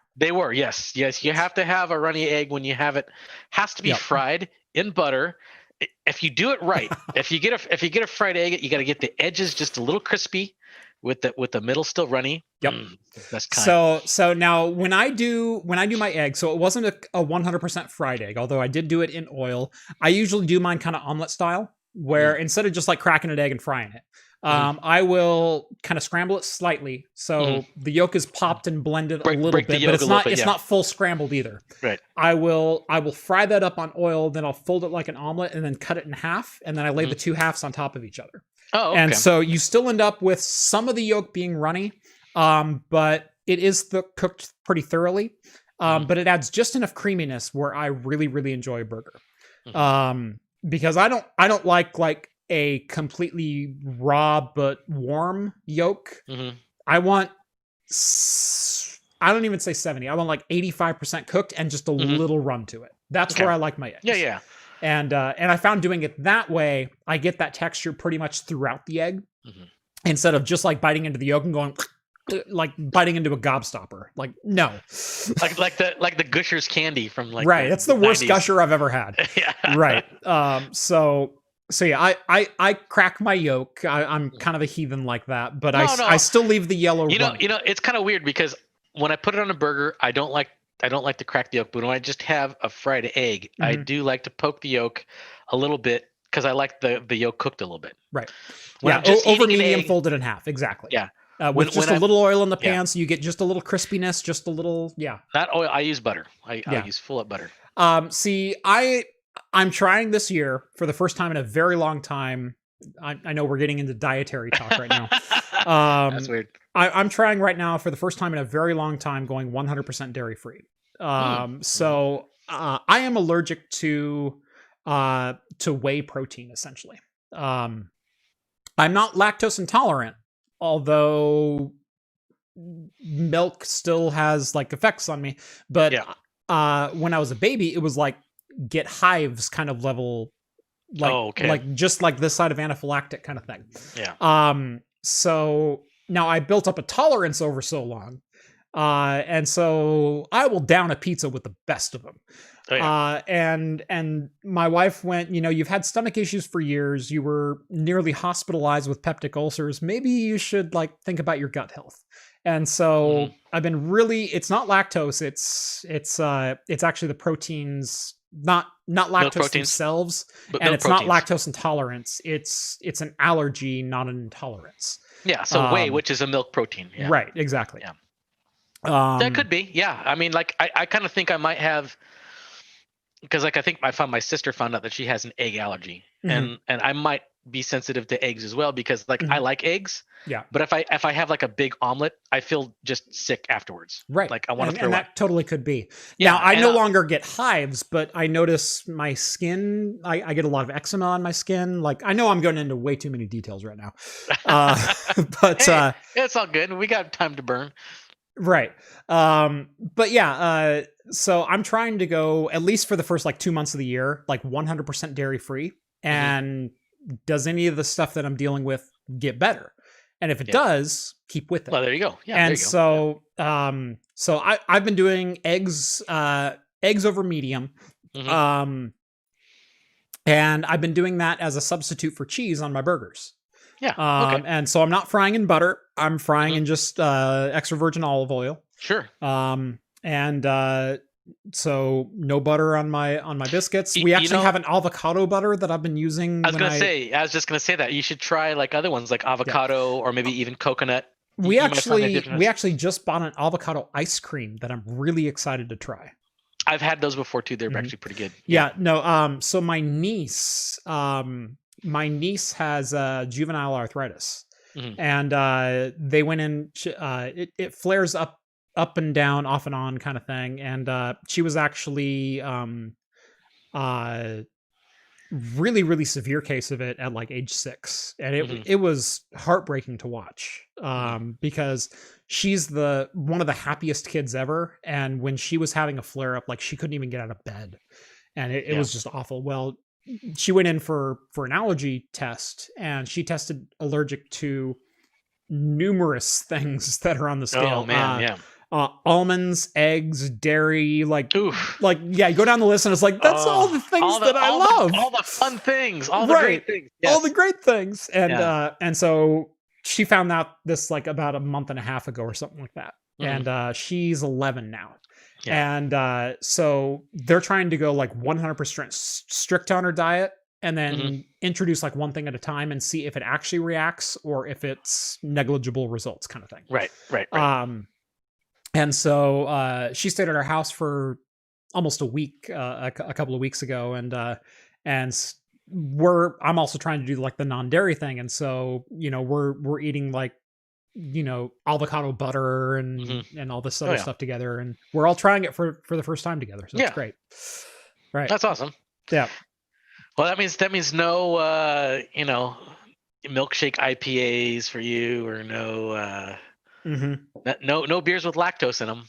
So we talked about buying beer just for the can art, and there was a beer that I picked up today, and I went, "That's great can art. I have to buy that." And I flipped the can over, and it said lactose added, and I went, "Oh God, no! You could have bought it from me." Meanwhile, need it. Meanwhile, my wife has celiac disease, so she can't have any wheat, barley, or rye. Yeah. Which means beer and spirits. Beers, yeah, in general. Right.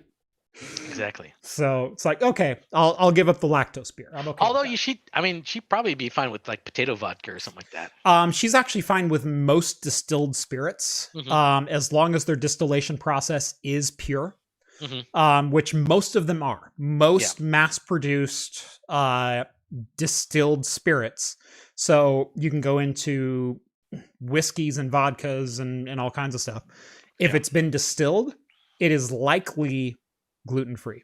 Yeah, likely, because most of it's just pretty much. They can't guarantee it because it's distilled from a wheat, barley, rye base. Most are, yeah. Right. but there are some vodkas that are literally labeled potato vodkas that were distilled. Right. Vodka and rum are pretty much safe 100% of the time. Yeah. At least potato vodka, your Spudka and a couple of variants like that. Some other like cheaper vodkas are grain based. Yes. Well, most vodkas are grain based. Yeah. Most of them are corn or barley based. Yeah. And so, but it's not just like, oh, just have clear spirits. No, you can have darker spirits too, because the darkness comes from the barrel that it's aged in, not the wheat. Yeah. And that's a very common misconception. It's like, oh, I can't have whiskey because I can't have any dark spirits. Well, what are you allergic to? Wheat. And it's made from barley and corn and rye. Oh, yeah. And it's like, no, it's distilled ethanol from barley, corn, and rye, but you're taking only the ethanol out. Yeah. And then what you're left with is ethanol with none of the gluten. Yeah, the gluten's and then gone. You age it in a barrel, and the oak makes it dark. Yeah, it's got nothing to do. It's like you kind of equate the color with like the crust of a bread or something like that. You think the same thing. Yeah, right, but exactly. That's not the case. Yeah, because like whiskey, fresh distilled whiskey is completely clear. It doesn't get that start getting that dark color until you start aging it in barrels. America, alcohol is radioactive by law. Yep. Oh yeah, like even like a lot of milk is too. Yeah, they're like a UV pasteurized. Yep, which is radiated. Yep. Everything has to be pasteurized here. Yep. Now it's the same argument for internet service, and I know this is a weird crossroads, but let's keep it tech related here. Yeah, sure. Everyone goes, why is everything irradiated in the US? Why does everything have to be pasteurized? Like in the UK, we can get milk delivered to our door and it was pumped out in a farm 3 days ago. Well, remember, the US is really big. Yeah. And there's not a lot of people here. For the most part, like we have 320 million people. It's not a small country, but it's a really big country because of the landmass. Oh yeah. And so the comparison I made the other day is Oregon is 80% the size of Germany with 5% of the population. Yep. Germany has 87 million people. Oregon has 4 million people. And we're living in 80% the landmass. Oregon has a small strip down the valley. And really we're here. Yeah. We're like, that's like 90% of the population right there. Right. So. Right. But yeah, it has to do with landmass and production and transportation and a lot of other things. why everything has to be pasteurized. And yeah, it's radioactive because it's derived from plants. You can't use synthetic, which is non-radioactive. You're entirely correct there as well. But yeah, it's not due to irradiation, but UV pasteurized is still a form of, yeah. 6 one, half a dozen another. Yep. Yeah. But yeah, it's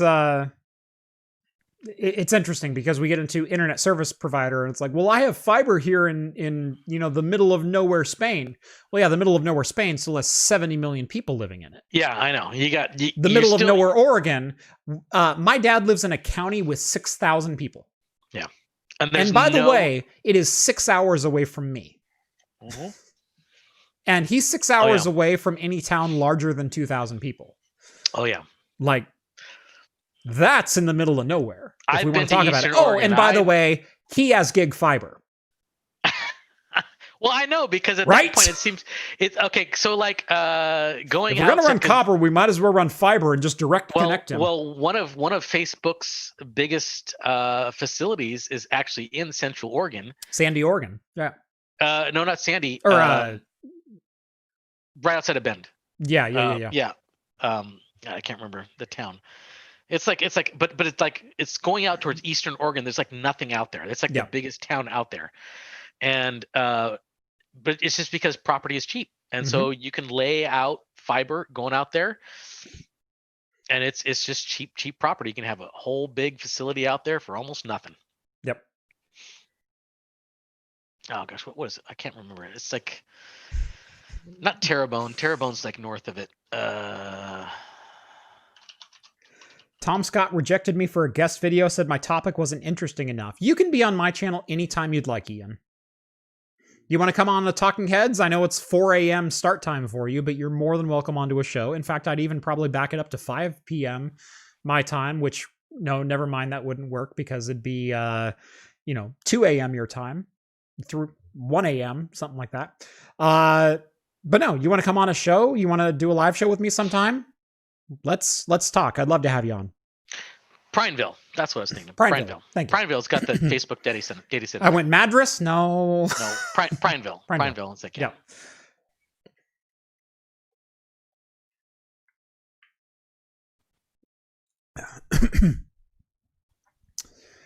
But yeah, no. Ian, let's talk. Let's get you on a show sometime. That'd be fun. Yeah, of course. So this one was interesting. So WCCF reports that TSMC is going to produce Intel i3 processors on a 5 nanometer process node as soon as the third quarter of 2021. And 3 nanometer mainstream, which means i5, i7, i9 by the end of 2022. My first question is, what took them so long to outsource it? Right. Which is probably why the CEO's on his way out. Pride. It was Pride. Yeah. Pride. Yeah. And I will say, Intel foundries are, up until 2016, were considered pretty much the best in the world. And Intel has still said, well, our 14 nanometers is equivalent to a TSMC 10 nanometer. And when we hit 10 nanometer, it's going to be equivalent to a TSMC 7 nanometer. Right. Well, we're on 7 and you're on 14. And Ian says, doubt. I doubted this too, especially since WCCF Tech was the only article that I found on it. But it's a rumor, and we do talk about rumors on the show nonetheless. So, I think producing their own silicon will be the hill that Intel dies on. Yeah.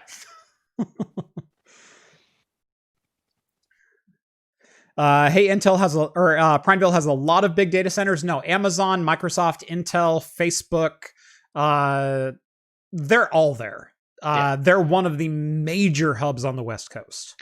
And it's because it's cheap. It's right. cheap property out there because it's Eastern Oregon. It's like high desert, nothing flat, nothingness. Netflix has colos out there. There's, you name it, they're out there. As far as a local gateway that you can hit. I don't know if you've ever been up there, but it's actually a quaint little town. It's kind of nice. Yes. No, Prineville's wonderful. Yeah. It's a great town.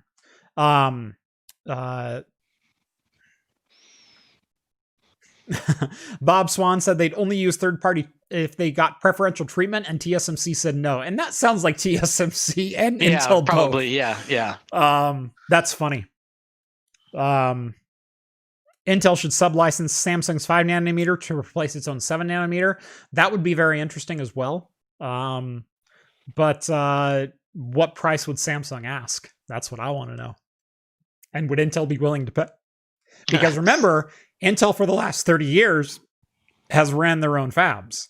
And so there's a price that Intel's used to, and there's a price that you pay on contract. And those are two very different numbers. Oh, yeah. 2,000 an acre in Christmas Valley. Okay, but don't go to Christmas Valley. Don't go to Christmas Valley. There's nothing out in Christmas Valley. Now, as far out there as Prineville is, Christmas Valley is way out there. Is even further. If middle of nowhere has a center point and you're driving to it, drive another 70 miles and you may hit Christmas Valley when you're done. Christmas Valley sounds like a happy-go-lucky place. It is not. It's not. Christmas Valley is awful. There's nothing And there. I apologize if anyone is watching from Christmas Valley. Statistically, it says no. So I'm really interested what price Intel is willing to pay to sub out fabrication. And I even forgot the point I was going to make because someone said Christmas Valley. No, at one point I almost bought 10 acres in the Deschutes Valley. It was 1 acre for $10,000, and it was actually just off of Highway 58, and so that's not too bad. It was accessible. It was bare land with water rights. Yeah, it wasn't developed at all. Right, it wasn't developed, but there was power on the road, and now they have high speed internet on the road. You can get CenturyLink there. Yeah. You just have to drill and hope you get a well. That's all right. But I know there's wells in the area. So my dad actually owned property over there and had a well on the property. And in fact, the property I was looking at was literally across the street from his place. Come on, Jeff. Let's get some money together. About it. I really thought about just buying it and holding on. Let's get some property out in Christmas Valley and let's start a cult. Let's just start a cult. Deschutes was a fun Intel core. Yeah, no. What's really funny is when I mentioned somewhere in Oregon, like Nehalem. Oh yeah. Have you ever been to Nehalem, Oregon? Because I have. Yes. I have too. Yes, it's a wonderful little town about 30 miles south of Tillamook, which is another Intel core. I've driven 101 up and down the coast. I think the last time I went all the way down the Oregon coast was about 10 years ago. Because we did it about 5 years ago. Okay, yeah. We took it and drove all the way down into the Redwoods. We went down into Crescent and then drove all the way up. Yeah. That was a beautiful drive. Oh, yeah. High speed. Hey, it's 30 megs and you're 80 miles from nowhere. It's high speed. It's pretty good. It was 50 miles from Oak Ridge, Oregon. Which is the middle of nowhere. Which is like 20,000 people. Not even, no, I think it's 13,000 people. They have a ranger station right on the outskirts of it. There's a fantastic pizza and chicken place that you can stop there. There's also a Dairy Queen and a Les Schwab. Dairy Queen seems to be. They have a McDonald's, but no Burger King. They have an A&W that's open seasonally. The seasonal A&W is the best kind of A&W. Yep. Less time to develop botulism or like salmonella. Right. Have I been to Coppermine? I've never been to Coppermine. Is Coppermine in Oregon? Is there Coppermine in Oregon? It should be because it's an Oregon code or it's a Intel code name. Tualatin is like that's right off. Tualatin's a big city. Tualatin's just outside Newburgh and Portland. It's a suburb of Portland. It's just basically there. Oh, Pentium 3 was Coppermine. That's right. Oh, was it? Yep. Oh, so he's naming off Pentium. Yeah. Or Intel code names. Yep. Waldo. Oh, Waldo is Coppermine. Yes, I've been to Waldo. Yes, I have been to Waldo too. Yes. There's Waldo Lake. There's Waldo Lake. Waldo No, Lake. I've camped on Waldo Lake. Yeah, it's the third cleanest lake in the U.S. Exactly. Well, I think it's in the world actually. Right, in the world, right. In the world. And there's also Clear Lake up in Detroit. Yeah. Which is also on the top. I think that's number 5. Yeah, it's way up there. Yeah. Yeah. Yep. So yes, I have been to Coppermine. Tualatin, Bonnell, Saltwell. Merrill, Oregon. I don't know. Where's Merrill? I don't know. I have to go look that up. Maybe. Yep. I might have driven. It depends on where it's at. I might have driven through it. There's a lot of little tines that drive through. Knight's Corner? Ooh. No, I don't think I've been to Merrill. That's kind of way out there. That's like almost by Christmas Valley.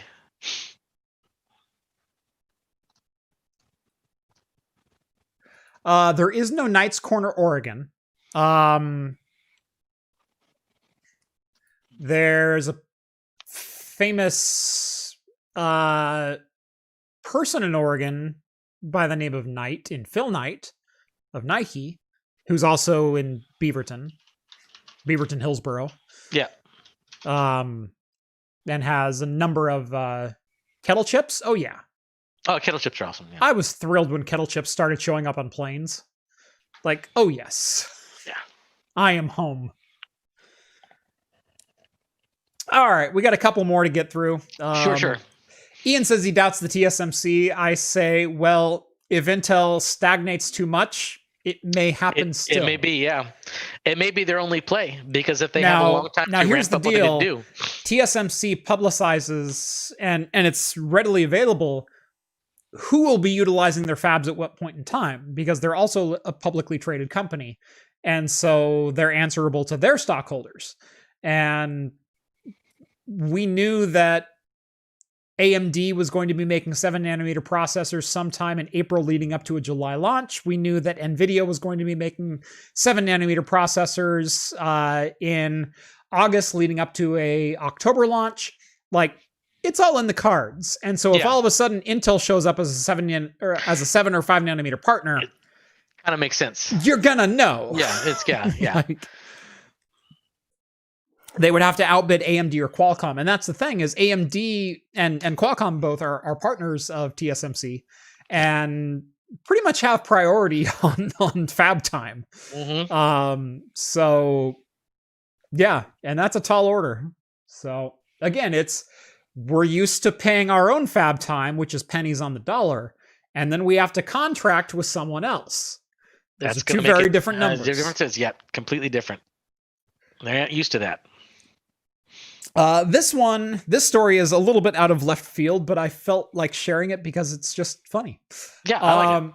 So hacking is kind of a dirty word on YouTube, and I've just been demonetized, and I understand that. And sorry, Hiccup Jeff is here. Hiccup Jeff is completely different than Editing Jeff, or Talent Jeff. So hackers have figured out how to run Ubuntu, full Ubuntu, on the iPhone 7. Nice. And it's up and running. And you can download it, I believe. But yes, so here is an iPhone loading Ubuntu. 2 cores. Oh, yeah. And it works. Yep. And here's the desktop interface.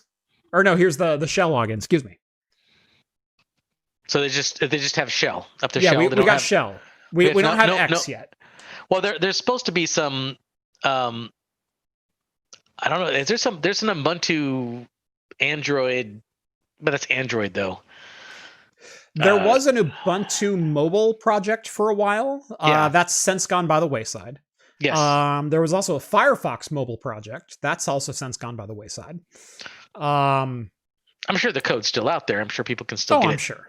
Yeah. It's all open source. There's it's available. Hiccup Jeff is the absolute most professional Jeff. That's right. That's right. Oh. So yeah, you can now run Ubuntu on a window or on an iPhone 7. Just the shell, though. Just the shell. Yeah. Which is, you can run all of Ubuntu from the shell if you really want to. Better than what we had before. Yeah, exactly.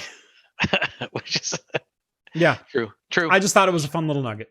So I thought it was pretty cool too. Yep. We do have one item of beer news, and it is one that's actually kind of concerning, since most of us buy our beer in cans. Yeah, I mean, I've noticed, and I'm sure you've noticed too, the trend of the 16-ounce can. The 16-ounce can has become almost the prevalent way exactly right there. Right. You're The not way buying of 4-packs, or you're not buying Nope. 6-packs anymore. You're buying You're buying 4-packs four of packs, 16s. 4-packs of 16, and you're buying 4-packs of 16 at like the $16 to $20 mark is kind of what the going price is, Right. at least in our area anyway. Sometimes they're 10 depending on what it is, but Depending usually on it's like $10.99 to $19.99. Those are the prices that I see. But when you find like a nice, hazy or something, or like a nice stout or something like that, in a 4-pack of 16, it's going from like 18 to 20. This was $16. Yeah. For the 4-pack. Yeah. Okay, that seems about right. What's the percentage the on that? Crux was 12, I believe. 12 or 13. So yeah, that's right not too in bad. that That's ballpark. pretty good. That's pretty good. Because actually the 416 is the size of a growler. Yep. Half a gallon, which is about what a growler is. So they're basically selling a growler in 4 cans. Yeah. Well, the 612s is right there too. Yeah. 72 that's true. That's true. But I don't know why the 416s is becoming more popular than the 412s. Exactly. I honestly myself prefer 412s or 612s. I kind of do too. Yeah. Because you feel like you can share them more if you want to. Right. I have 6 of these rather than just 4. And right. And this mine is a unique circumstance. I understand. I usually drink one on, if I buy a 4-pack, I drink one on Talking Heads. I drink one on a live show. I have one to give away and one to drink myself. Yeah. That's how I distribute all my 4-packs. So I drink 3 and I give one away typically. Usually I save one for John so he can review on his channel. But with a 6-pack, I've got 2 more that I can just drink with lunch or have with dinner. Like, boy, this would pair really good with the steak I'm having tonight. Right. I'm going to go crack that one open. Yeah. When I have only a 16-ounce can to spare, I'm going, I don't want to open it now. Yeah, exactly. Yeah. So I'm not too sure why that's become the trend, but it's become the trend. So between, like you said, the 6-pack and the 416s, cans have taken up a good market share of how beer is distributed. Yep. So in 2019, cans made up 60% of all beer sales in the US. That's all beer sales, not just retail. So that's kegs, that's everything else. And in 2020, that number has skyrocketed because, well, we can't go get a pint at the local pub anymore. Yeah. And so what are we all doing? We're all buying our beers in cans. Yeah. And so this one is a pretty major announcement. This comes from Bell's Brewery up in Michigan. So Hop Slam will only be available in bottles this year because of an aluminum can shortage. Yeah. And the shortage has been a long time coming. And they give it like 3 different reasons. Number 1, kegs are not selling at all, and people are going to retail and buying beers because, well, we can't go out and drink. Mm-hmm. Number 2 is that was the way the industry was going anyway, and the 16 ounce has become a lot more popular than the 12 ounce. And 12 ounce is available in bottles or bombers, but not 16s. And the third reason is because no one sells seltzer in a bottle, do they? Yeah, no, they don't. Which I thought was just a great little towards the seltzer market. Not until they start doing bourbon barrel aged seltzers. Once they start doing bourbon barrel aged seltzers, then they're going to be coming in bottles. Someone's been listening to John way too much. Wax dipped bourbon barrel aged seltzers. You know what? It better be vodka aged. Because that's the seltzer equivalent. He should do that. I think I'm going to talk to John after this. We're going to be like, okay, you got to do like a video where you make a bourbon barrel aged seltzer. Just take some oak staves, soak it in whiskey, char it a little bit, get some seltzer, stick it in there. I'm on board. Let's do it. Let's do it. Well, we were talking because he was talking about clearing out his fridge, and he's got all that MD 2020 and all that garbage stuff he's got at the bottom. He wants to get rid of it all. Yeah. And I think in the Discord we were talking about, let's just go pour it all in one bucket and drink it. Mm-hmm. And I'm like, yeah, I'm all for that. I can do that. Let's do it. So someone suggested at one point You could always do talking hit, or I said I can't drink for some reason. I don't remember what I said, but I said I haven't been drinking a whole lot lately. And someone goes, you could always go over to John's house and drink. He was looking for someone to clear out his fridge. I said, yeah, the problem with that is John also pours me his home brews. Yeah. But I guess you kind of have to take the good with the bad. Oh, yeah. Well, okay, so John's had a few good home brews. Not that many. I have yet to see a resurgence of the Tepacha. No. I that's his best that he's ever made. Yes. And why he doesn't go back amazing, and it took him 3 days, and there's freaking no excuses. Yeah. And why he doesn't go back to that, I don't know. It was very, very good. Yeah. I quite enjoyed that. So for those who don't know, Tepacha is essentially a Mexican cider, but rather than an apple base, it's pineapple. Oh, and it's pineapple, brown sugar, and nutmeg. And it tastes exactly like it sounds. Well, John, when he did it, he threw in a bunch of pineapple, like you said, cinnamon, some nutmeg, and some spices in there. Yeah. But he threw in a bunch of coconut as well. Yeah. And I think he threw in some oranges, and I think he threw in a little bit of citrus, like lemon and lime, just a bit to tart it up. So it's kind of an amalgam of citrus fruits. And it's a 3-day steep. That's all it is. But it was absolutely delicious. It was phenomenal. It was really good. That was the only beer that and no offense to John, that was the one beer that I drank from John, and I went, you could sell this. Yes, that was a very, very, very good beer. How big is a torpedo? Sierra Nevada Torpedo, that's what, a 7.0? I have no idea. It's not a big beer. I don't think so. I know it's not like a double or anything like that. Right. I think it's a 7.0, maybe a 6.8. You can go look that up. Yep. Sierra Nevada Torpedo. Yep.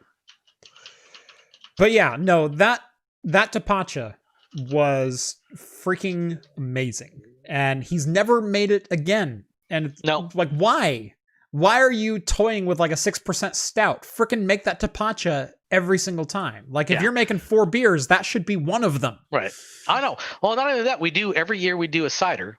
Yeah. Right. So take the cider base and just throw all the Tepacha stuff in there. Start throwing pineapple in there. Start throwing all the fruits in there and see what happens. Make like a sangria, apple sangria or whatever. Right.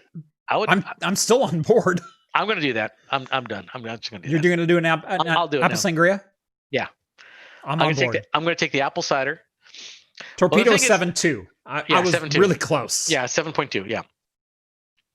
So yeah, I'm going to make my apple cider this year. And then I'm going to get some pineapple. I'm going to get some like coconut. I'm going to get some limes and some lemons and just throw it in there and let them soak for, like I said, 3 days. Yeah, it's three or 4 days is the steeping process on that one. Yeah. And then you literally, bottle it and you're done. Well, we keg it, but keg it. We'll keg it. Yeah. And it was 5.5%, 6%. I think his was higher. I think his was like 7. Was it? I believe his Tepacha was like about 7%. Yeah. That's impressive. Yeah. And it was very, very, very good. Yeah. And ever since then, all of his beers have been like not good to okay. Which brother is the better brewer? If you're gonna say like, I don't want to toot my own horn, but I think I am. I will say I have had much more of John's than Steve's. Yes, that's true. The reason why is because mine are so good, they're gone before you get to try them. That may be true. That's true. Well, because I have a neighbor who also loved beer. He since moved away, but every time I made a brew, and if it was like halfway decent, he'd be like at my house every weekend, like drinking 4 or 5 pints. What's really funny about him when we lived right next to each other? Oh yes. Was I'd come over at like 12:30, and we'd be out there. And we'd be out on the porch. No. I'd come over at 12:30, and we're like drinking beers in Steve's garage, and all of a sudden someone's beating on the front door, and it's your neighbor, and he's going, "Come out, you got to try this beer that I just found. It's like a 14%. It's freaking amazing." Yeah. Yes, I'm like, "Is this normal?" And he goes, "Yeah." Yeah, that's what happens. Yes, I loved my old neighbor for that. He was awesome. It was great. I'm kind of sad that he moved away. I'm bummed about it. Yep. He's paving it out of their state now. He's in Washington now. He's just north of Astoria. His property is actually quite beautiful. He's right there. There's a tributary of the Columbia off of his property, and he can go salmon fishing. Oh, that's freaking awesome. In his backyard if he wants to. So, I understand why he moved. See, I'm jealous as well. I mean, that sounds beautiful. But my dad just bought 40 acres over near John Day, Oregon. And he's been like, every day I get pictures of like this herd of elk just like ran through my front yard and crap like that. It's like, just shut up. Yeah. Now, what's really funny is I've had deer in my yard since I moved. Oh, that's nice. I've like in my yard, not just like I can see deer from my house, but like, no, in my yard, like I can throw an apple at them and hit them if I wanted to. And they'd probably like grab it out of the air and laugh at me. We get majestic herds of raccoons, skunks, and possums. Yeah. You get a lot of skunks there. Yeah. Luckily, up here we don't get any skunks. I was really happy about skunks that. Over here, so many skunks. I sniped a few with my pellet gun when I lived in Jervis because nope. So many skunks in the valley. Yep. Also starlings. There's a lot more crows and a lot fewer starlings, and I think that's because crows are a lot smarter and a lot meaner when people start invading their turf. Mm-hmm. And whereas when I lived down in the valley, it was all starlings. Yeah. What I found is that if you shoot a couple of starlings and then you leave their bloodied corpses on your fence, they will leave your house alone. Oh, so they they are very smart. They react to the medieval nothing says obey me like a bloody hen on a fence post. Oh yeah, there you go. You get little tiny toothpicks with sterling heads on them just lined up over there, and they're like, and that sounds gruesome, but let's be clear. And are we at 10 o'clock? We're 4 minutes before 10 o'clock. I'm going to swear here. Starlings are the assholes of the bird nation. Oh, they are. Starlings will oust any species of bird. They're an invasive species, and they exist in all 50 states. And they are pests. They are considered pests in all 50 states. And so in all 50 states, you can kill them with reckless abandon.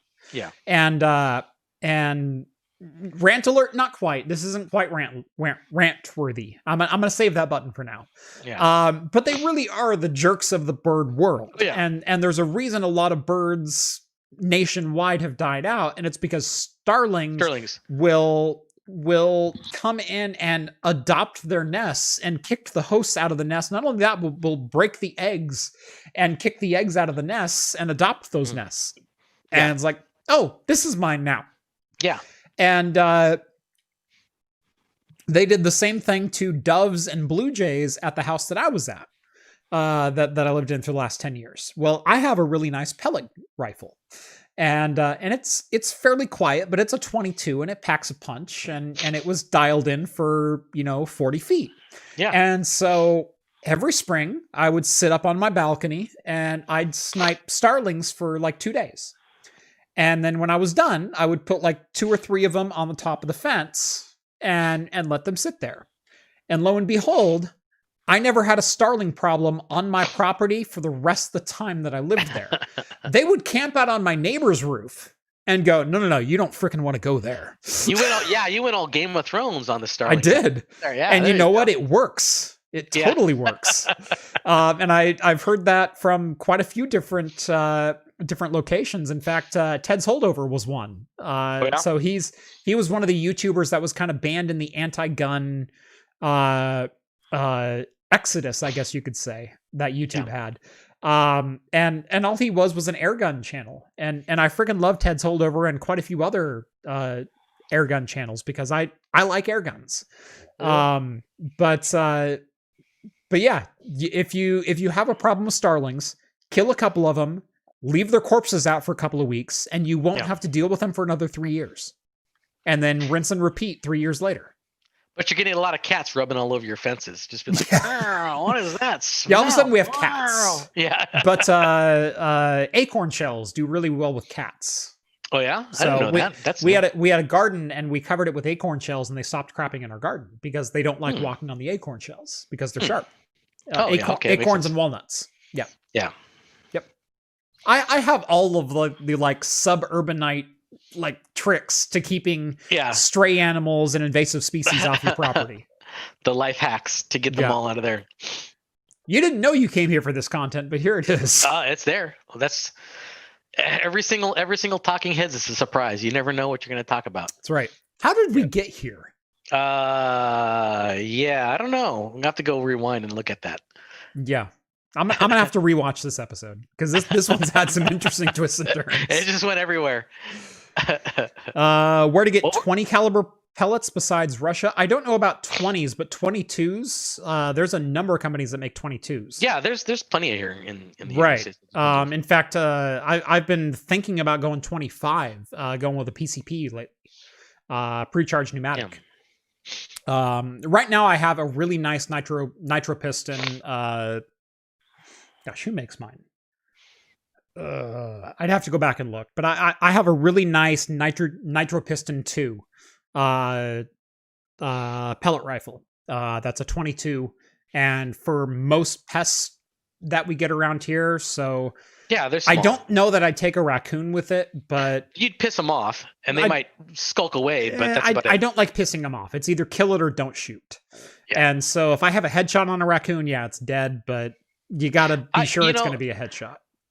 We have plenty of raccoons around here. I've never had them be too much of a nuisance, to be quite honest. The raccoons haven't been bad where I was living at, and over here they're almost non-existent. No. They're like, I see them every once in a while. The raccoons in Oregon are really fat, and they don't like to climb the hill, and so I think they see the hill and go, "Oh no, screw that." I think they just get enough. I think they get enough food somehow, and they just don't invade people's houses as much. I don't see them knocking over trash cans or anything like that around here. So we just like. We see them and we're like, oh, hey, look, it's a raccoon. That's kind of neat. And then they kind of skulk off, and that's about it. Yep, exactly. But yeah, no, I've shot a couple of skunks, but those were like guaranteed headshots because they don't move. They're not fast. No, they don't. And if you know your rifle and if you know your gun, you can pluck those off pretty quick. Raccoons are a little bit faster moving. Yeah. And so I don't know that I'd take a raccoon. I have taken squirrels, and I've taken a number of starlings because a body shot on a starling and you can take them down. Poof, you can take them down. Yeah. If you hit center mass, they're down for the count. Oh yeah. So, yeah. Raccoons are hippies in Oregon. Yeah, they sit at the bottom of the hill and they go, "There's a lot of good food up there." Ah, screw it. I have never seen a skinny raccoon in Oregon. Nope. They're all fat, tubby, lumbering masses of fur and burglar mask. That's kind of they're like the lovable rogue. They're the epitome of trash pandas. Like I know trash pandas is kind of a meme, but they don't they don't really get into trash around here though. They don't. They don't really see them do that. Not around here anyway. Well, there's enough fruit trees around here growing in people's yards that I don't think that's what it is. I think that's what it is. I think they're just looking for the pulpy fruit and whatnot. Right. They're looking for the easy score. They're not going to crawl into a garbage can when there's an apple tree with 70 cores on the ground. Exactly. Yeah. So so the raccoons in Oregon are very, very lazy. Yeah. 40-pound raccoons. I've seen 30s. Yeah, I think I've seen a couple of raccoons that would probably come to that size. Yeah, in my backyard. Right around 30. Yeah, I guarantee it.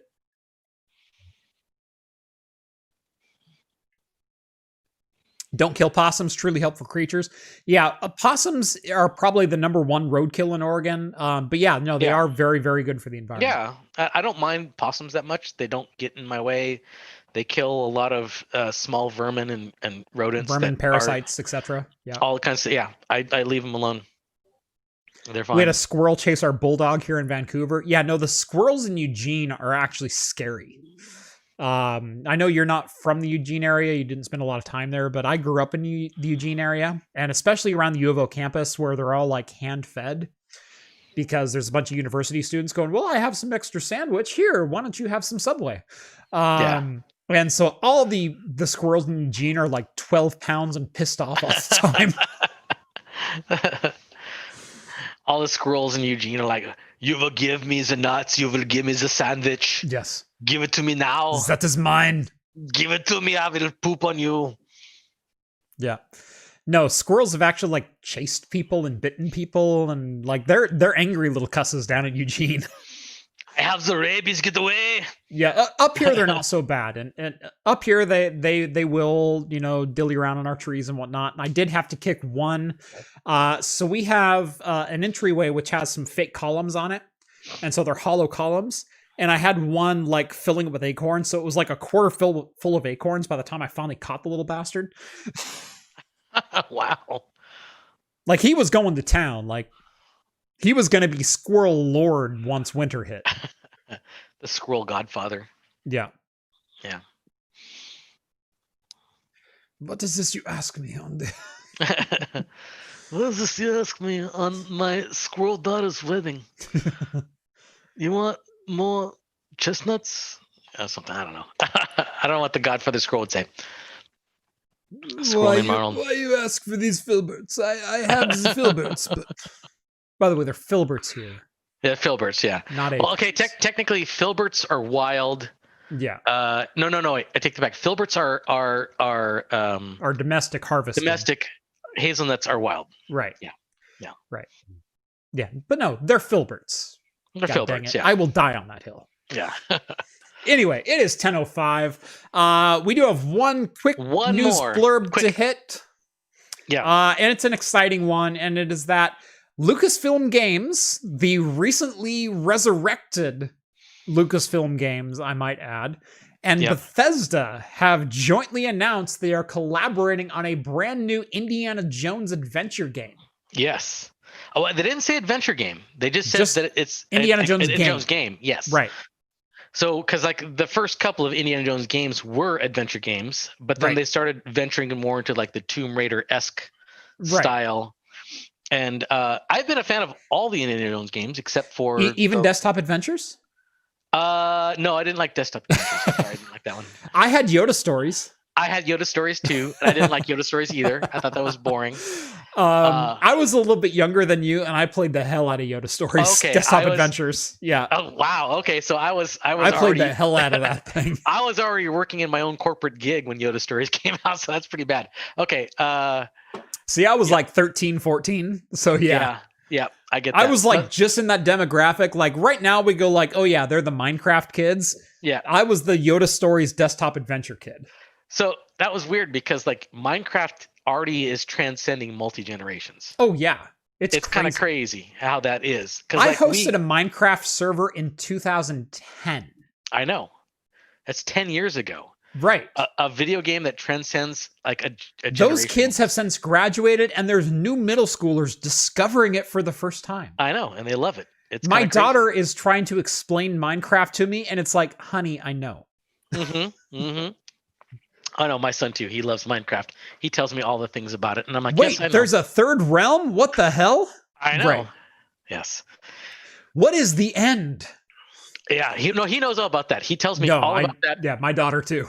Yes, everything about Minecraft. Yes, it's a crazy thing because like when I was a kid, when I was their age, it was like the Atari, and of course by the time, I got up to like 10 or 13, Atari was old hat. They wouldn't even talk about it. Yeah.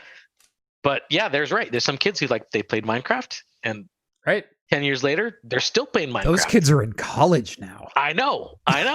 And they're kids still playing Minecraft, right? Which is kind of weird. Someone said they just brought their server back online. I brought my Minecraft server back online 4 months ago. I want to say I've had one for a while, just so my son could play with his nephews. Yeah, we have a nephews, family and friends server, and there's 12 people on it. It's not like it's not active.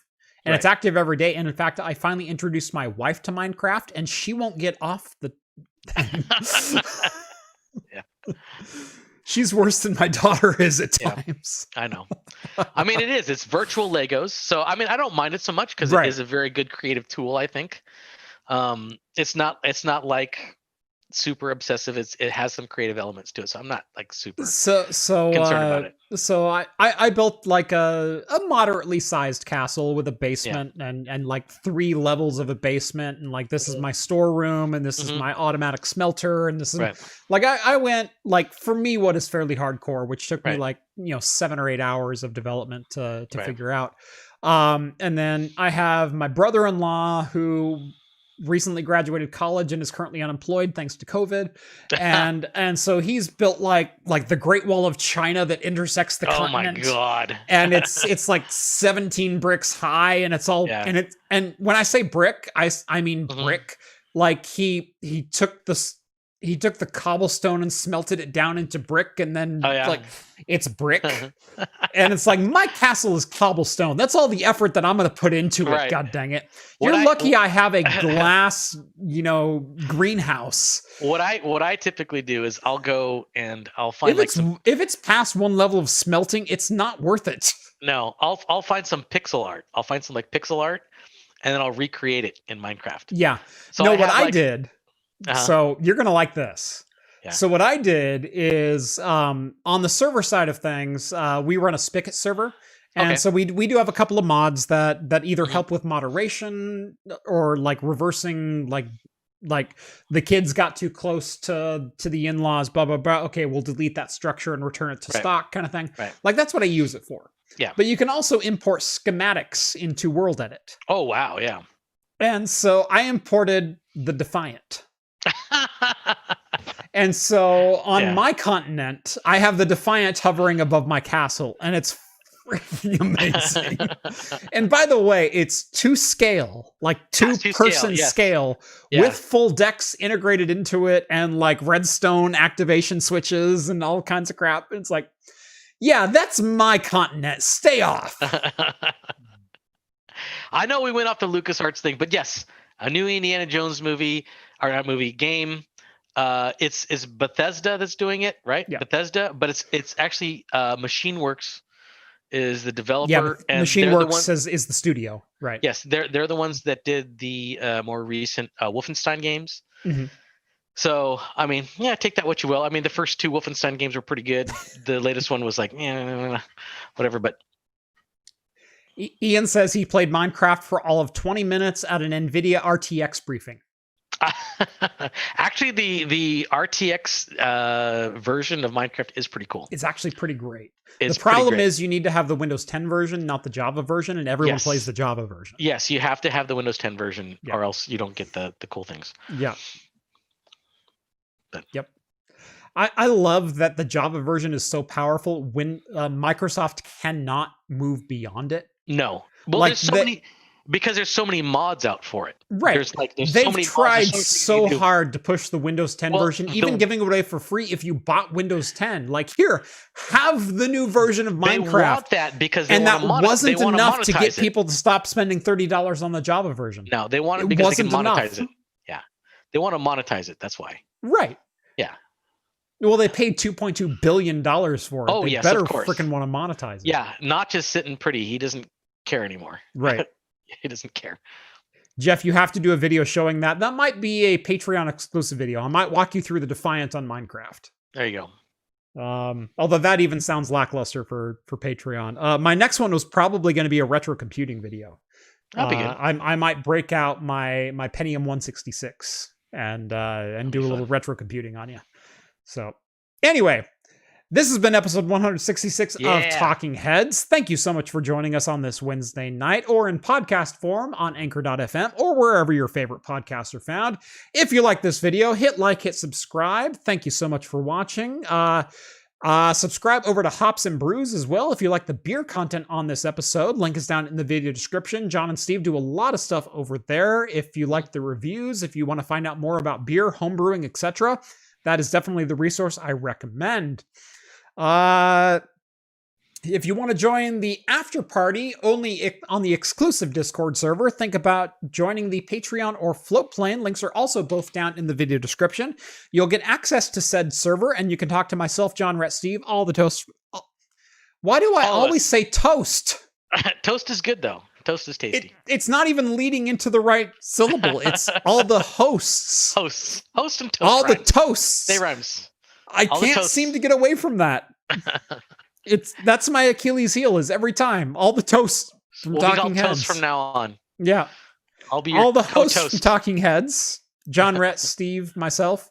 And join us over there. We will be on video chat in the after party here in probably about 15 minutes time. Exactly. Because, well, we've both had 2 beers and it's going to take me that long to pee. Does its course. Yeah, exactly.